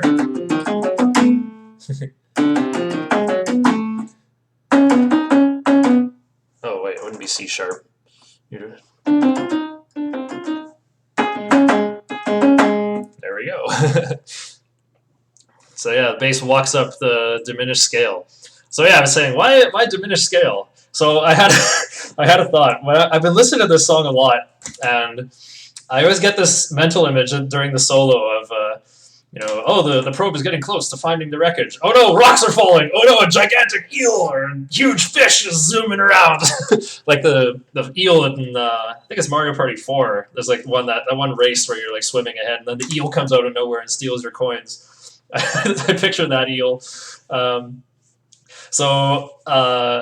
I'm pretty sure I feel like the music of FX4 is really inspired by shmups because it has this theme of, an album set in the sea and sky, and Incident Zero seems to be about a futuristic fighter jet, exploding out from the future and causing a bunch of damage before being shot down, going into the sea. So, they're fishing up the wreckage, and there's this giant fish, and I think, okay, shmups with fish, like Darius Twin.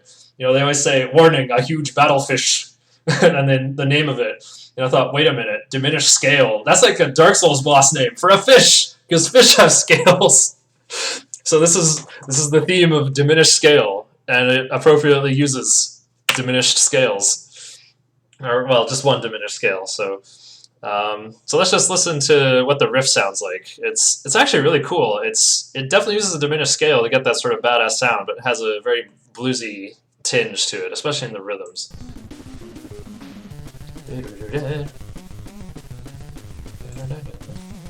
Really reminds me of the Ninja Turtles beat 'em ups.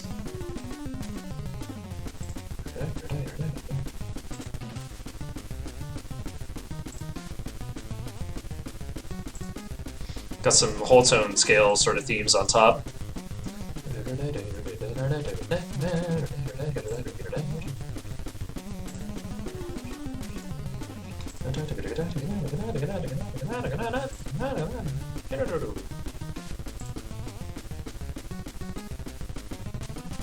Wait a minute.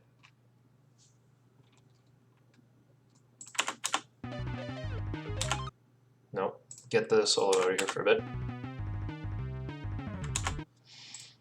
I copy-pasted this for the second time through. So let's see. Then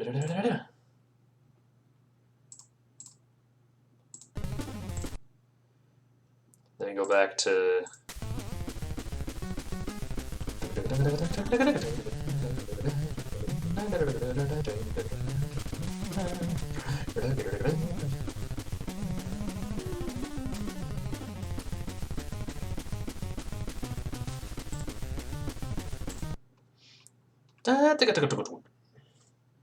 Oh, I gotta put an accent there because I don't have the D1.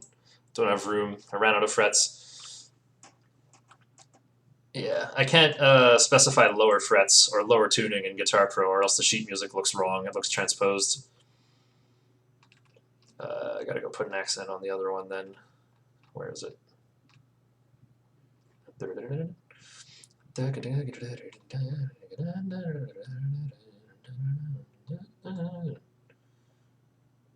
Oh, there, I do have an accent on that one already. Nice.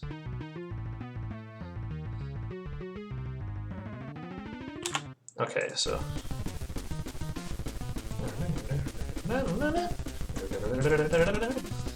Then we have the bluesy riffs again, but in B this time.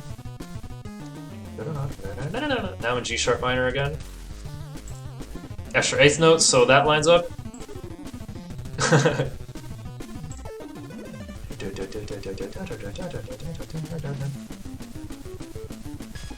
Okay, so I'll save that for later. And yeah, this part here, this is the riff that introduces the solo, but it's in A now instead of G sharp. So it seems like it's adding a lot of tension. It's like, oh, the solo's about to get twice as long. It's about to... But it actually, Vert fakes you out and just does the big ending for the solo, which is rather unexpected, I'll say. But it's, well, I don't know, it kind of reminds me of Incident Zero, where I feel like there was one part, no, not Incident Zero. Which track is it? No, the second track on the album, Beneath the Waves. So I feel like that one just ends suddenly, or else the solo would just kind of go on forever, or just get more and more ridiculous. So I guess this is a way of answering that, actually. Like, Beneath the Waves seems to end early. It just sort of ends unexpectedly. Like, right when things are sort of ramping up and getting more interesting, and then it just kind of ends, and there's a chord that fades away. Here, instead, you know, Vert just goes, you know what? I'm going to make the most ridiculous and super intense ending ever. So anyway, let's jump back 40 measures to the beginning of the solo. So this solo, I thought would be really hard to notate, but it actually wasn't that bad. So very obvious beginning. So again, we got to remind everyone that we're in a diminished scale. So the nice thing about octatonic scales is that the rhythms work out really nicely. You can start on G sharp and end on G sharp when you get to the next measure. Sorry, excuse me for not knowing fingerings for a diminished scale. How would I do this?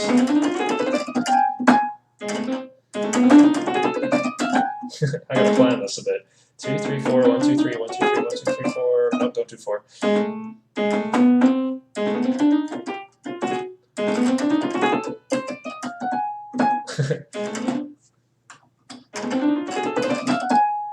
So yeah, it just walks up the diminished scale. When I'm really salty, I want to learn how to do the diminished scales properly.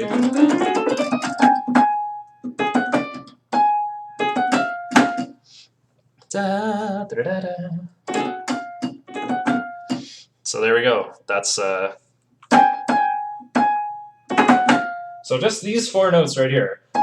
F sharp, G sharp, F sharp, F natural. That's a good way to outline, yes, we're definitely back in a diminished scale. Oops. And yeah, these dotted 16th notes everywhere, you could maybe express as triplets. A lot of these rhythms are kind of approximated, I'll say. I gotta go way back here to 3-0 in the patterns as well. And not mute the solo.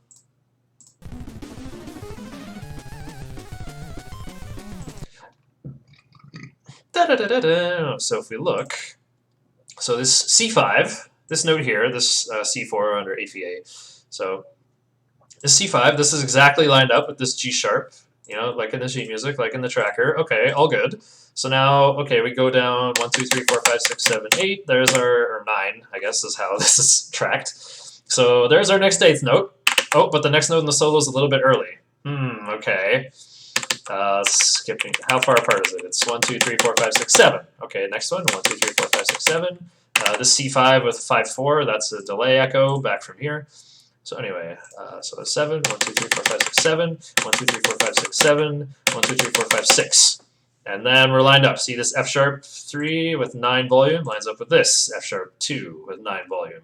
So, oh yeah, so yeah, I called this a grace note, or it's like a kind of a note that's bent into very guitar-ish. So that's how you make these line up exactly. If you just go dotted sixteenths, right? There's 4 of them, 4 of these notes in the space of 3 of these notes. So it's actually not triplets. These are notated very exactingly using dotted 16th notes.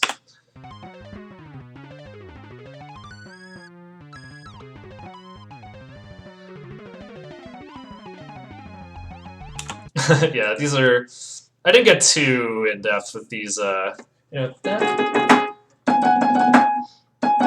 I need a pitch wheel to sort of perform these correctly.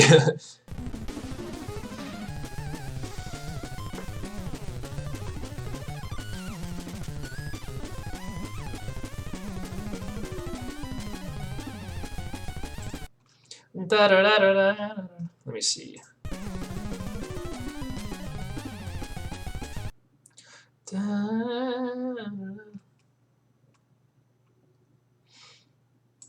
That's weird. I can't hear this this G sharp, but it's there. It's a new note.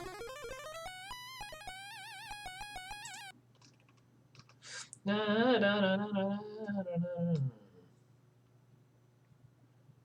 me turn the drums on, actually.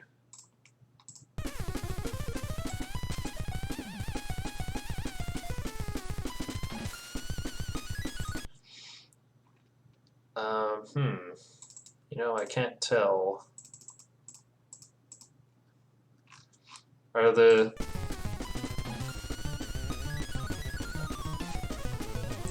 Okay, the snares are the downbeats. Did I notate this wrong? I feel like these are an 8th note off beat. Could be the case. Where are we? We're too far.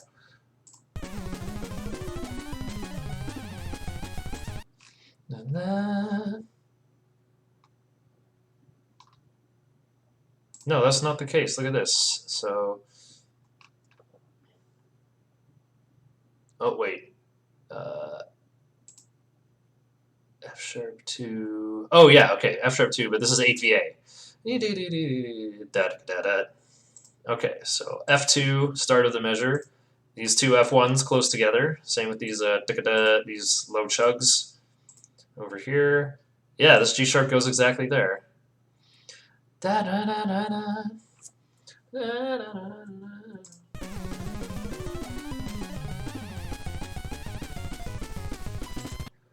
so weird. I hear the solo as the downbeat, but these G sharps are written on the offbeats. What's going on? I could slow down the tempo. Yeah, let's do that. Oh, not that much. Let's go down to like 115.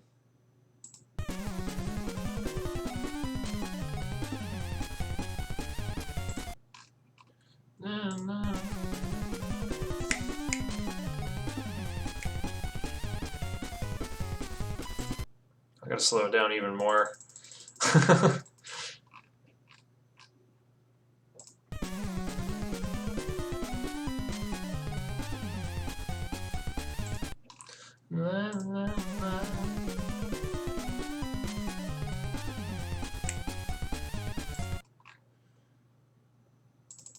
Here, we gotta solo the drums with this.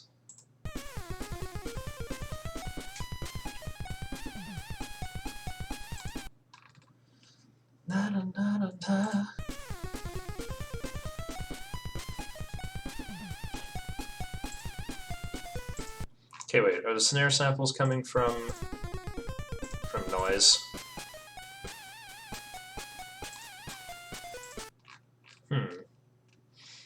I've never looked at the noise in DPCM channels to see how to make all these percussive noises. Well, DPCM is for samples, so that's going to be your kicks and your toms.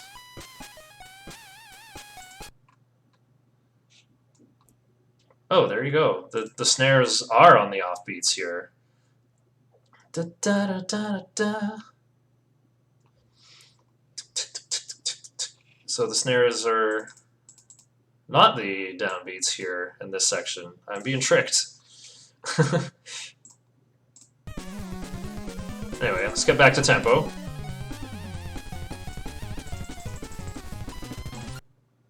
Okay.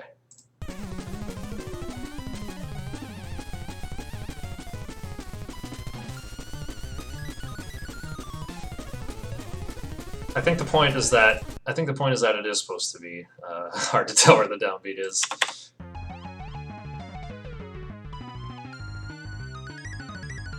Oh yeah, these A sharps with accents here. I did put bends on them to try to bend them a half step higher because they should be B, but with my virtual guitar at 30 frets, it won't let me sharpen them anymore.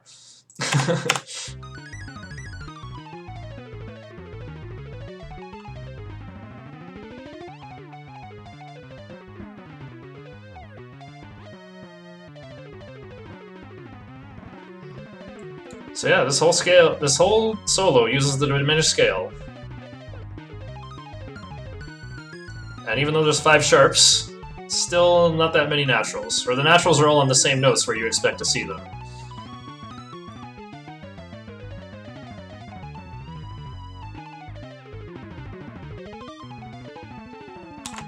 What's going on here? This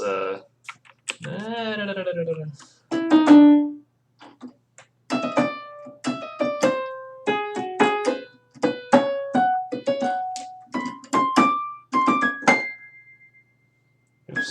No, let's not go up there. I'll run out of notes. Let me see. So this G sharp. Oh, right. Right, I just play as written.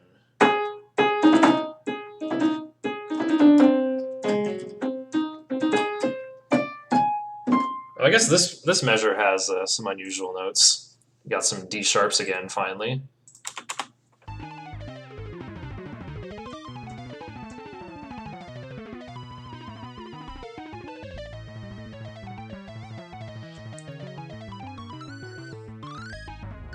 All right, so here's our big ending. Again, there's a bit of a voice cross here. We have this insanely fast 30-second note chromatic scale.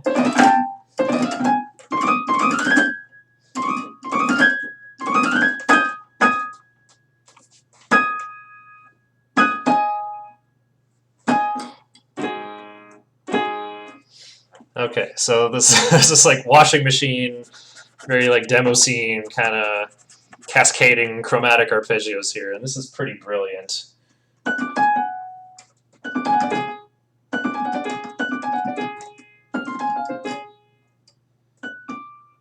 Let me see, so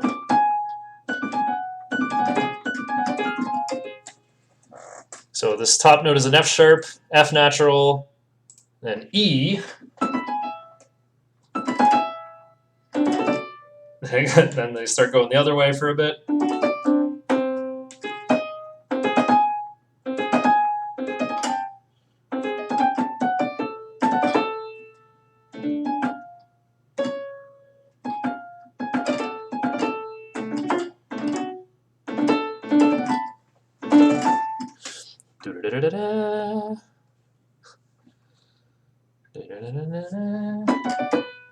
Ooh.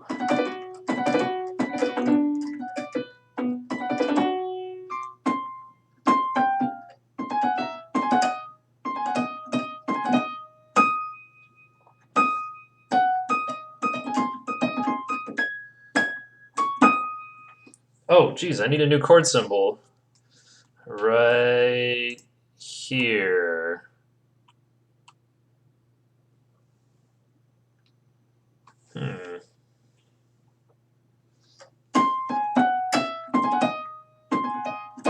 This is, what is this? It's G sharp 7. What's going on in the other voices? Okay. G sharp 7. Let's see. Oh, this is not a minor chord at all.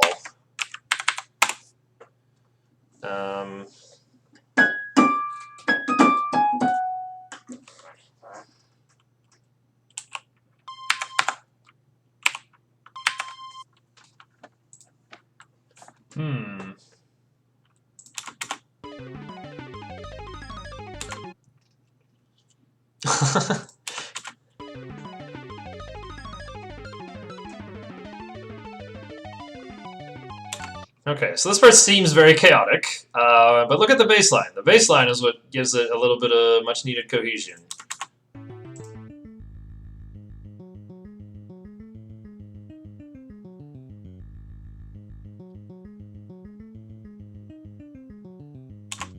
I love this A natural here that it goes up to. It creates so much tension, and it makes you think it's just going to keep going higher, but it backs off pretty quickly.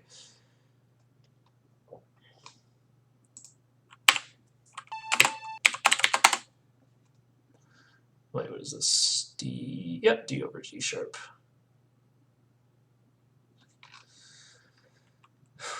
Should probably go update the other one as well. D7 over A. Wait, and then I wrote the other one 8VA. I'm weird.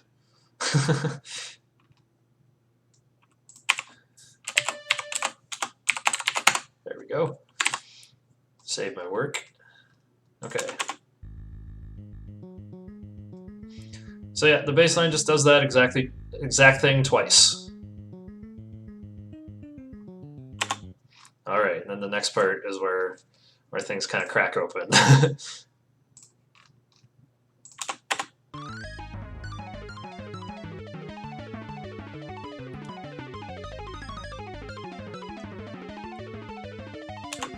And the solo is so clever because it seems to disappear for a little bit. We have this voice cross here, you know, this 30-second chromatic scale run, but then the high note jumps up here, so it seems like square one is taking the lead. Square two just seems like a very innocuous, quiet riff that's very strange.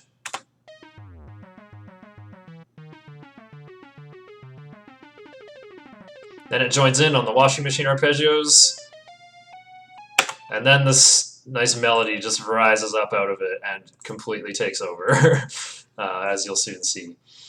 I just want to play that middle voice by itself. Oh, we gotta get caught up. Where's this?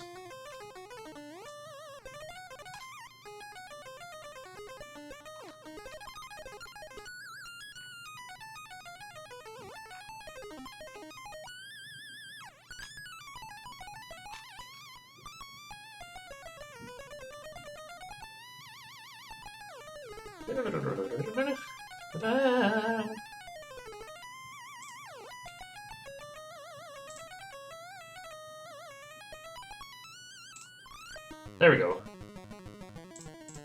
Again, we got that delay.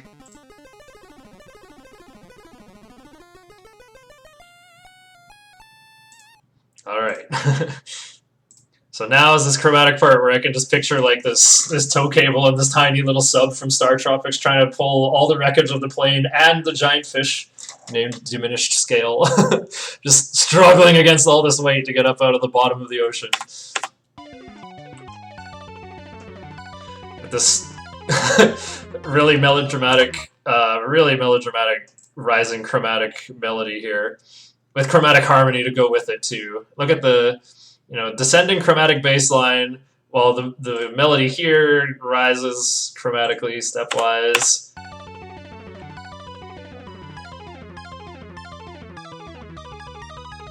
Oh, and again, we got a note with an accent. I don't have this mega high B5 available.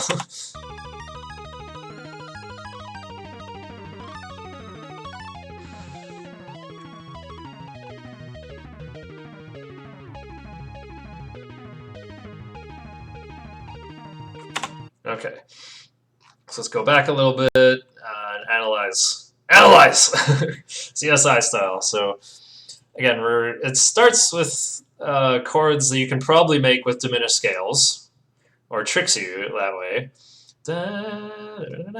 So B minor over F sharp, not much of a change. F minor, we know that's part of our diminished scale vocabulary. D minor, yeah, that's also part of it. But then this E chord. Okay, we finally have an E natural again. There was like one E natural in the solo, but it was mostly sticking to, C, D, F sharp, and G sharp. Those are the notes you hear the most in the solo. And this also fits the sort of descending chromatic stuff in the bass. And then there's a G sharp minor chord again, finally, to sort of remind us of what the tonic was the whole time. Yeah, let's come into this and see if listening to the E is sort of like a big difference maker. Well, I guess there's E's in this part too, so it's being prepared for us already.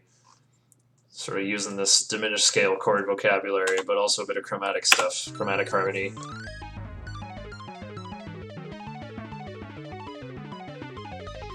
I feel like the A in the bass is what makes the biggest difference.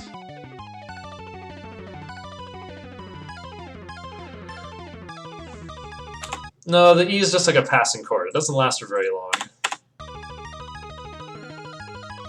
But it's these two chords, this G sharp minor, and right here, this this D sharp chord. Oh yeah, you can't do double sharps in Guitar Pro, so I called it an E flat chord, but I should probably call it D sharp, since we're using G sharp minor as our vocabulary. This is the only D sharp major chord. Well, I guess there was that E flat sus4 chord earlier, wasn't there? And a C minor chord, but we modulated. That doesn't count. This is the first dominant chord in the whole piece, and you feel it big time because you got 2 measures of tonic chord, and then 2 measures of dominant chord, and then back to the 4 chord for a bit. Oof.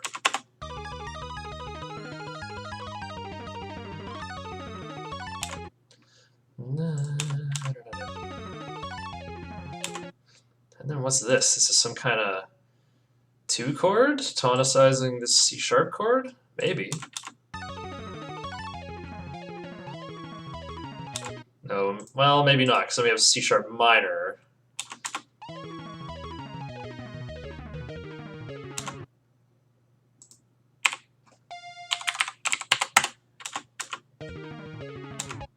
And then this nice F sharp minor chord.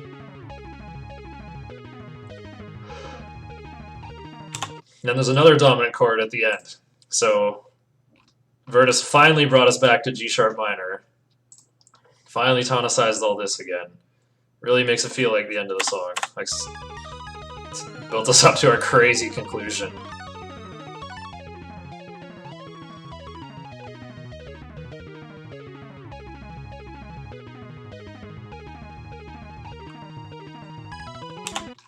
Okay, is there anything I missed? I just want to listen to this whole part again. It's so satisfying.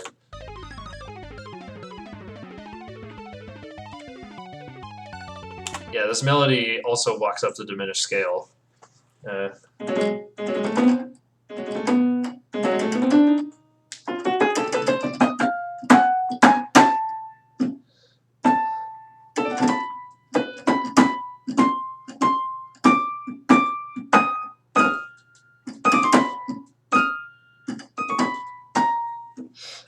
Yeah, so it's still diminished scale up till here.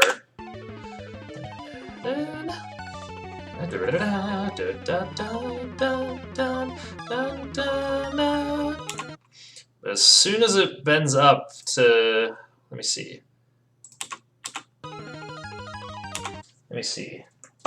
Yeah, it's a D sharp. This is a bend up to F. Right here, this A sharp is where we finally come out of the diminished scale for sure. Oh, that's probably why it's such a shock, like why this dominant chord is so satisfying. This is the first A sharp we've heard in... The solo starts at measure 170, and this is measure 234. So, in 64 measures of music, which isn't that long because the tempo is so fast, but that's a long time to go without hearing an A sharp. We've been subjected to this... Oops. Been subjected to this G sharp half-whole diminished scale for so long. It feels like being in a deep, dark abyss, like at the beginning of the song.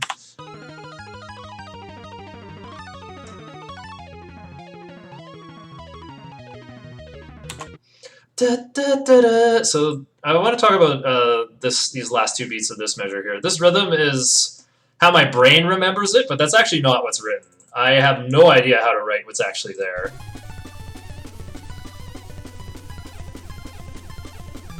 It's more like something Vert put in very much on purpose to sound really, really human. There it is.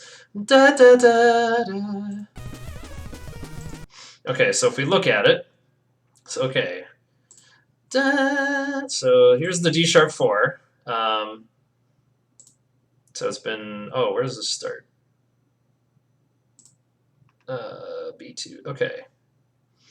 So yeah, G sharp 4. This is exactly in between the C sharp 3 and B2 in the bass. Okay, so that's correct.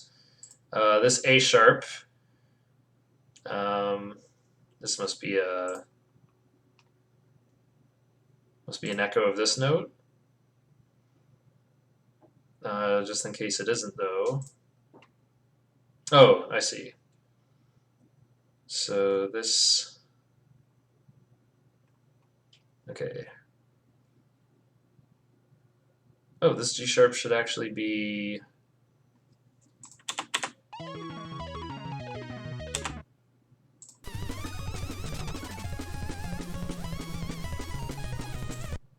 Da, da, da, da, da, da, da, da, da, da, da, da, da. And you can see this is a little behind the beat. This is done on purpose to make it sound more human. Actually, I think I heard a rumor that Vert managed to hook up a MIDI controller to FamiTracker, so maybe he actually performed it by hand. Sure sounds that way. Or maybe that's sort of his process, is you'll just record solos and then try to quantize them or like write them into FamiTracker.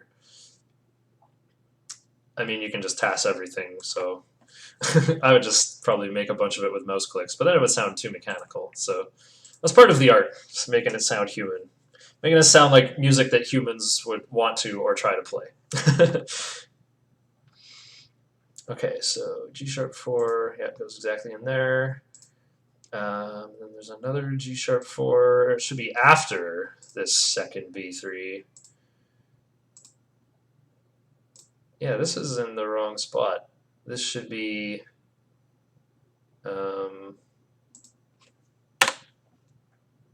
Should be like this, shouldn't it?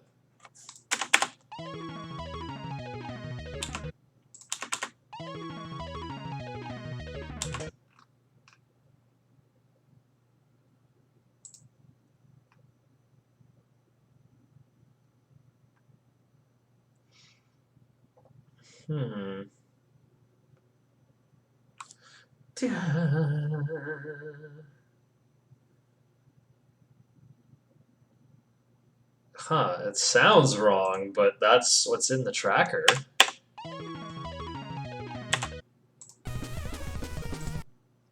I've got to start at pattern 42 to hear it.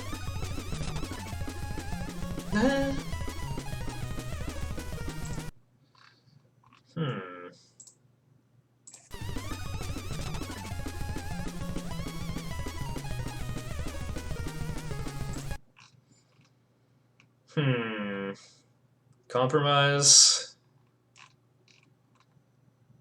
I feel like I should compromise, put it exactly between those, between both of those.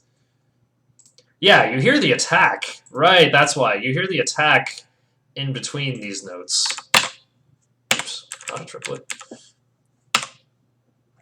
There we go. Yeah, that's better. You hear the attack, but the pitch is finally correct at by the time you get to this note. Right, okay. Yeah, I've learned you got to look at these duty cycle changes, because that's where attacks are heard. Right, because if it changes there, that's like a sudden difference in timbre, which is what determines attacks. That's just a thing in psychoacoustics.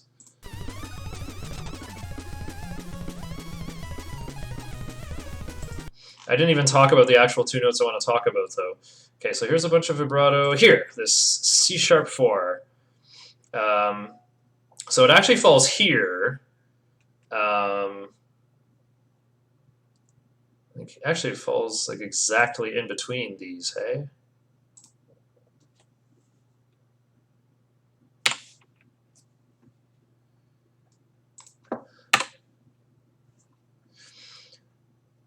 Dun, dun, dun. Yeah, and then this A sharp is a little bit early. Yeah, it's It's a 30-second note late. Alright, so I guess I notated this rhythm correctly, finally.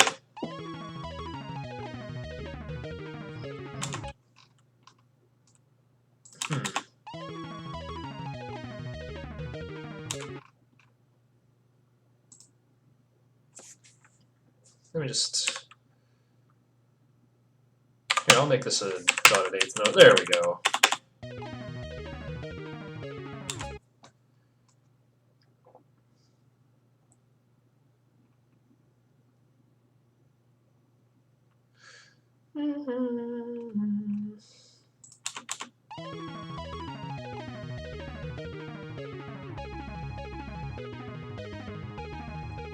And that big sus chord.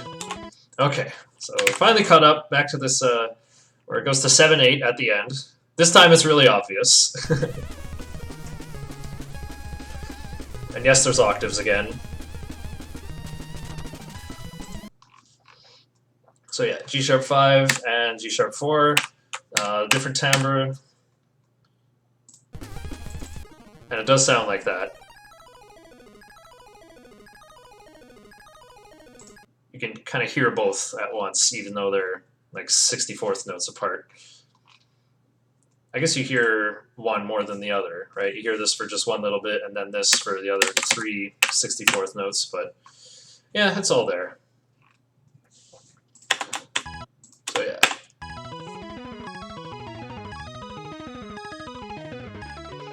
Then we got some chromatic harmony again, chromatic descending bass line.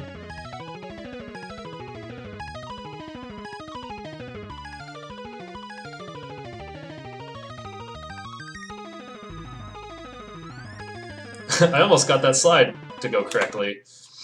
Yeah, and then the end does some superhero movie harmony type stuff, using tritone substitution, you could say, or rather, so we have E and B flat 7. The common note here is the A flat / G sharp, right?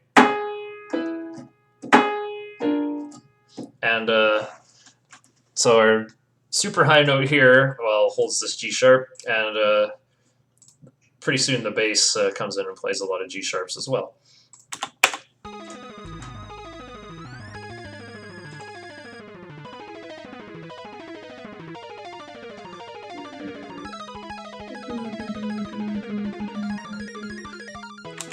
Oh yeah, all these accented notes. I need the note an octave higher than this, but I have nowhere near enough frets. That's some pretty screaming high stuff. Okay, so let's just play the actual version until we're caught up to there.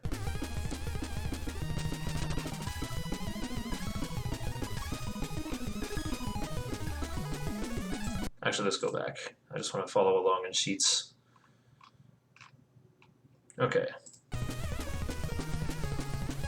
Da, da, da, da, da, da, da.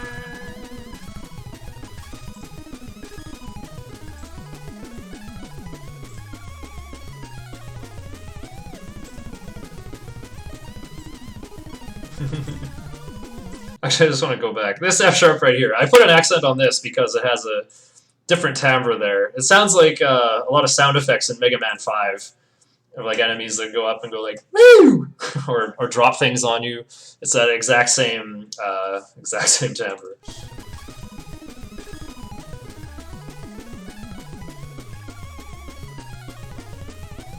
There it is. I think it's this note.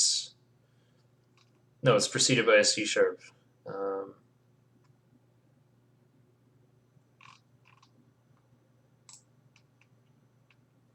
Yeah, it must be this note, because the duty cycle's stuck on 0, 0.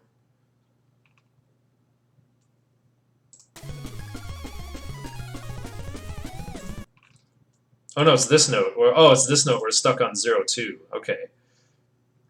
Yeah. Did I put a bend on it? I did! Yeah, it goes up a whole step.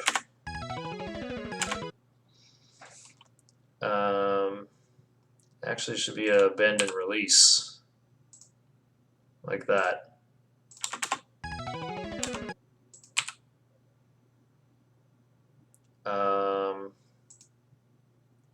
should be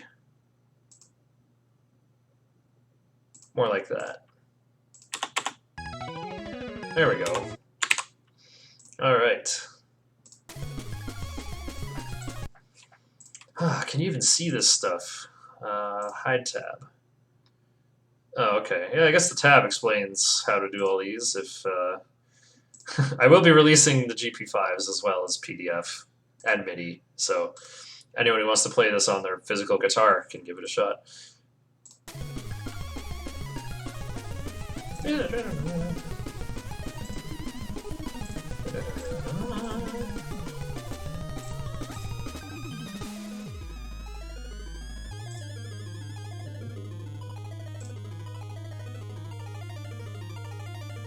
Yeah, I like this arpeggio here. It's 7 notes exactly, perfectly divides into these measures of 7/8. It's kind of fun to listen to it soloed.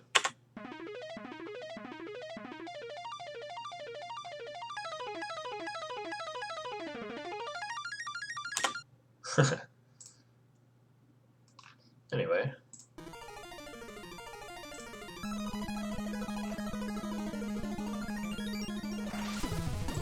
So yeah, here's our big ending with lots of bass and some follinated chords again, like I was talking about in Incident Zero. So I did the chords by themselves, and then when I went to write in the bass line, I was like, wait, the bass line doesn't make any sense. Oh wait, it does. The bass line is actually just descending.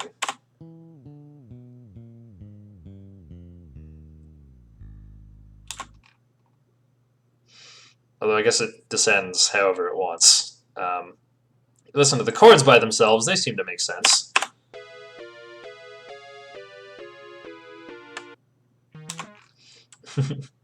So again, just going back and forth between a lot of the chords we just heard.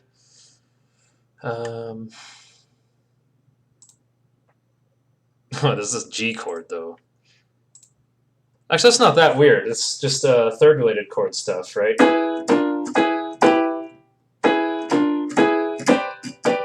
So these are all the roots of these chords. Here's E, here's B flat, that's a tritone away. There. Right, these are all, the roots of these chords all fit in this like E diminished seventh sound, which could be seen as an approach chord back to A flat. But you'll see the chord that we end with is a bit of a surprise. Oops.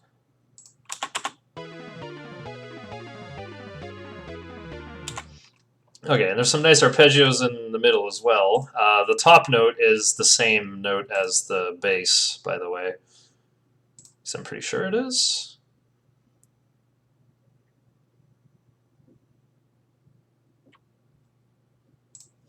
Is it?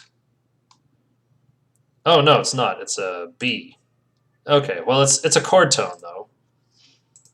Or is it a fifth higher? B, A, G sharp, G sharp, G natural, F natural. I should probably call that E sharp, E natural, D natural. D natural?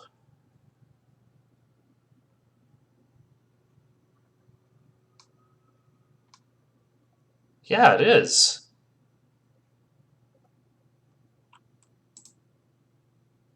Oh, right, because it's an A sharp chord. Silly me. But it's an A sharp chord over D sharp.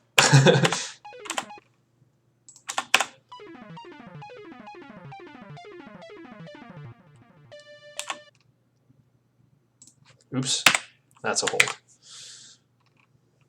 How did I miss that? All right. So yeah, that's our big ending. And again, the meter here, it was easier to make sense of it that way. Although if you add this up, this is 4 measures of 3/4 and then a measure of 2/4. So that adds up to, well, it doesn't add up to 4/4 actually. Wait, no, it doesn't. Okay, I thought it did. Huh. Oops.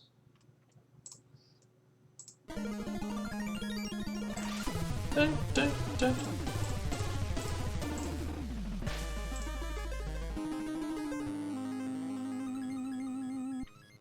And yeah, the ending's cool because it seems, when you remember it, it's like, it sounds like Da, da, da, da, da, da, da. But that's kind of, that duty is sort of split apart by all the voices.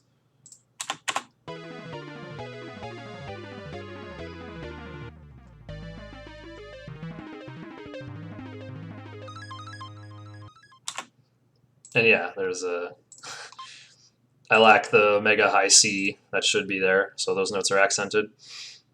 And yeah, it ends with one of these chords. Here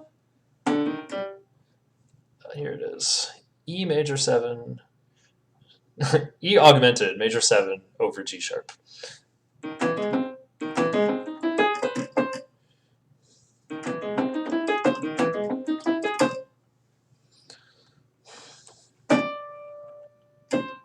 Oh, okay. So the C sharp that I heard comes from the first note of the arpeggio that this switches to.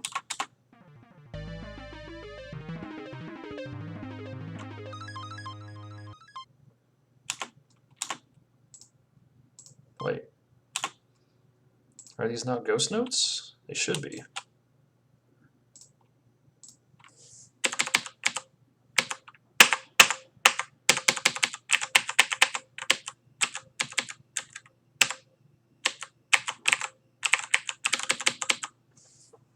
Okay. Oh, wait, this one isn't. Oh, I see. Accented notes can't be ghost notes. Okay. Makes sense. Yeah, I was just lazy and made quiet / delay echoes into ghost notes. Okay, so I think I'm ready to play the whole transcription again from start to finish, and I'll try to get FamiTracker to sync up here. Wrap around back to the start.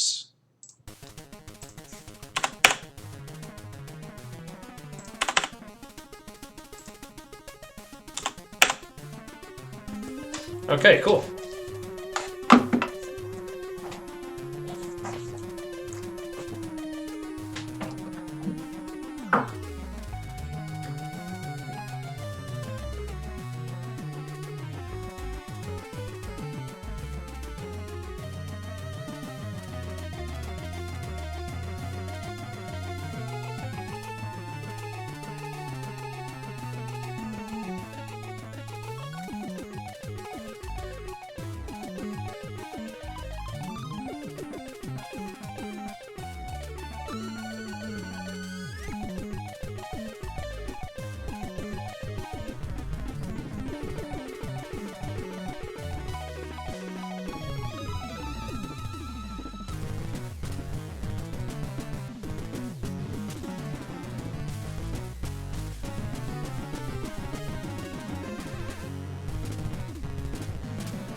Still on sync. Got all these meter changes right, yo.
I just keep thinking of the tow rope like stretching taut and then not. Oh.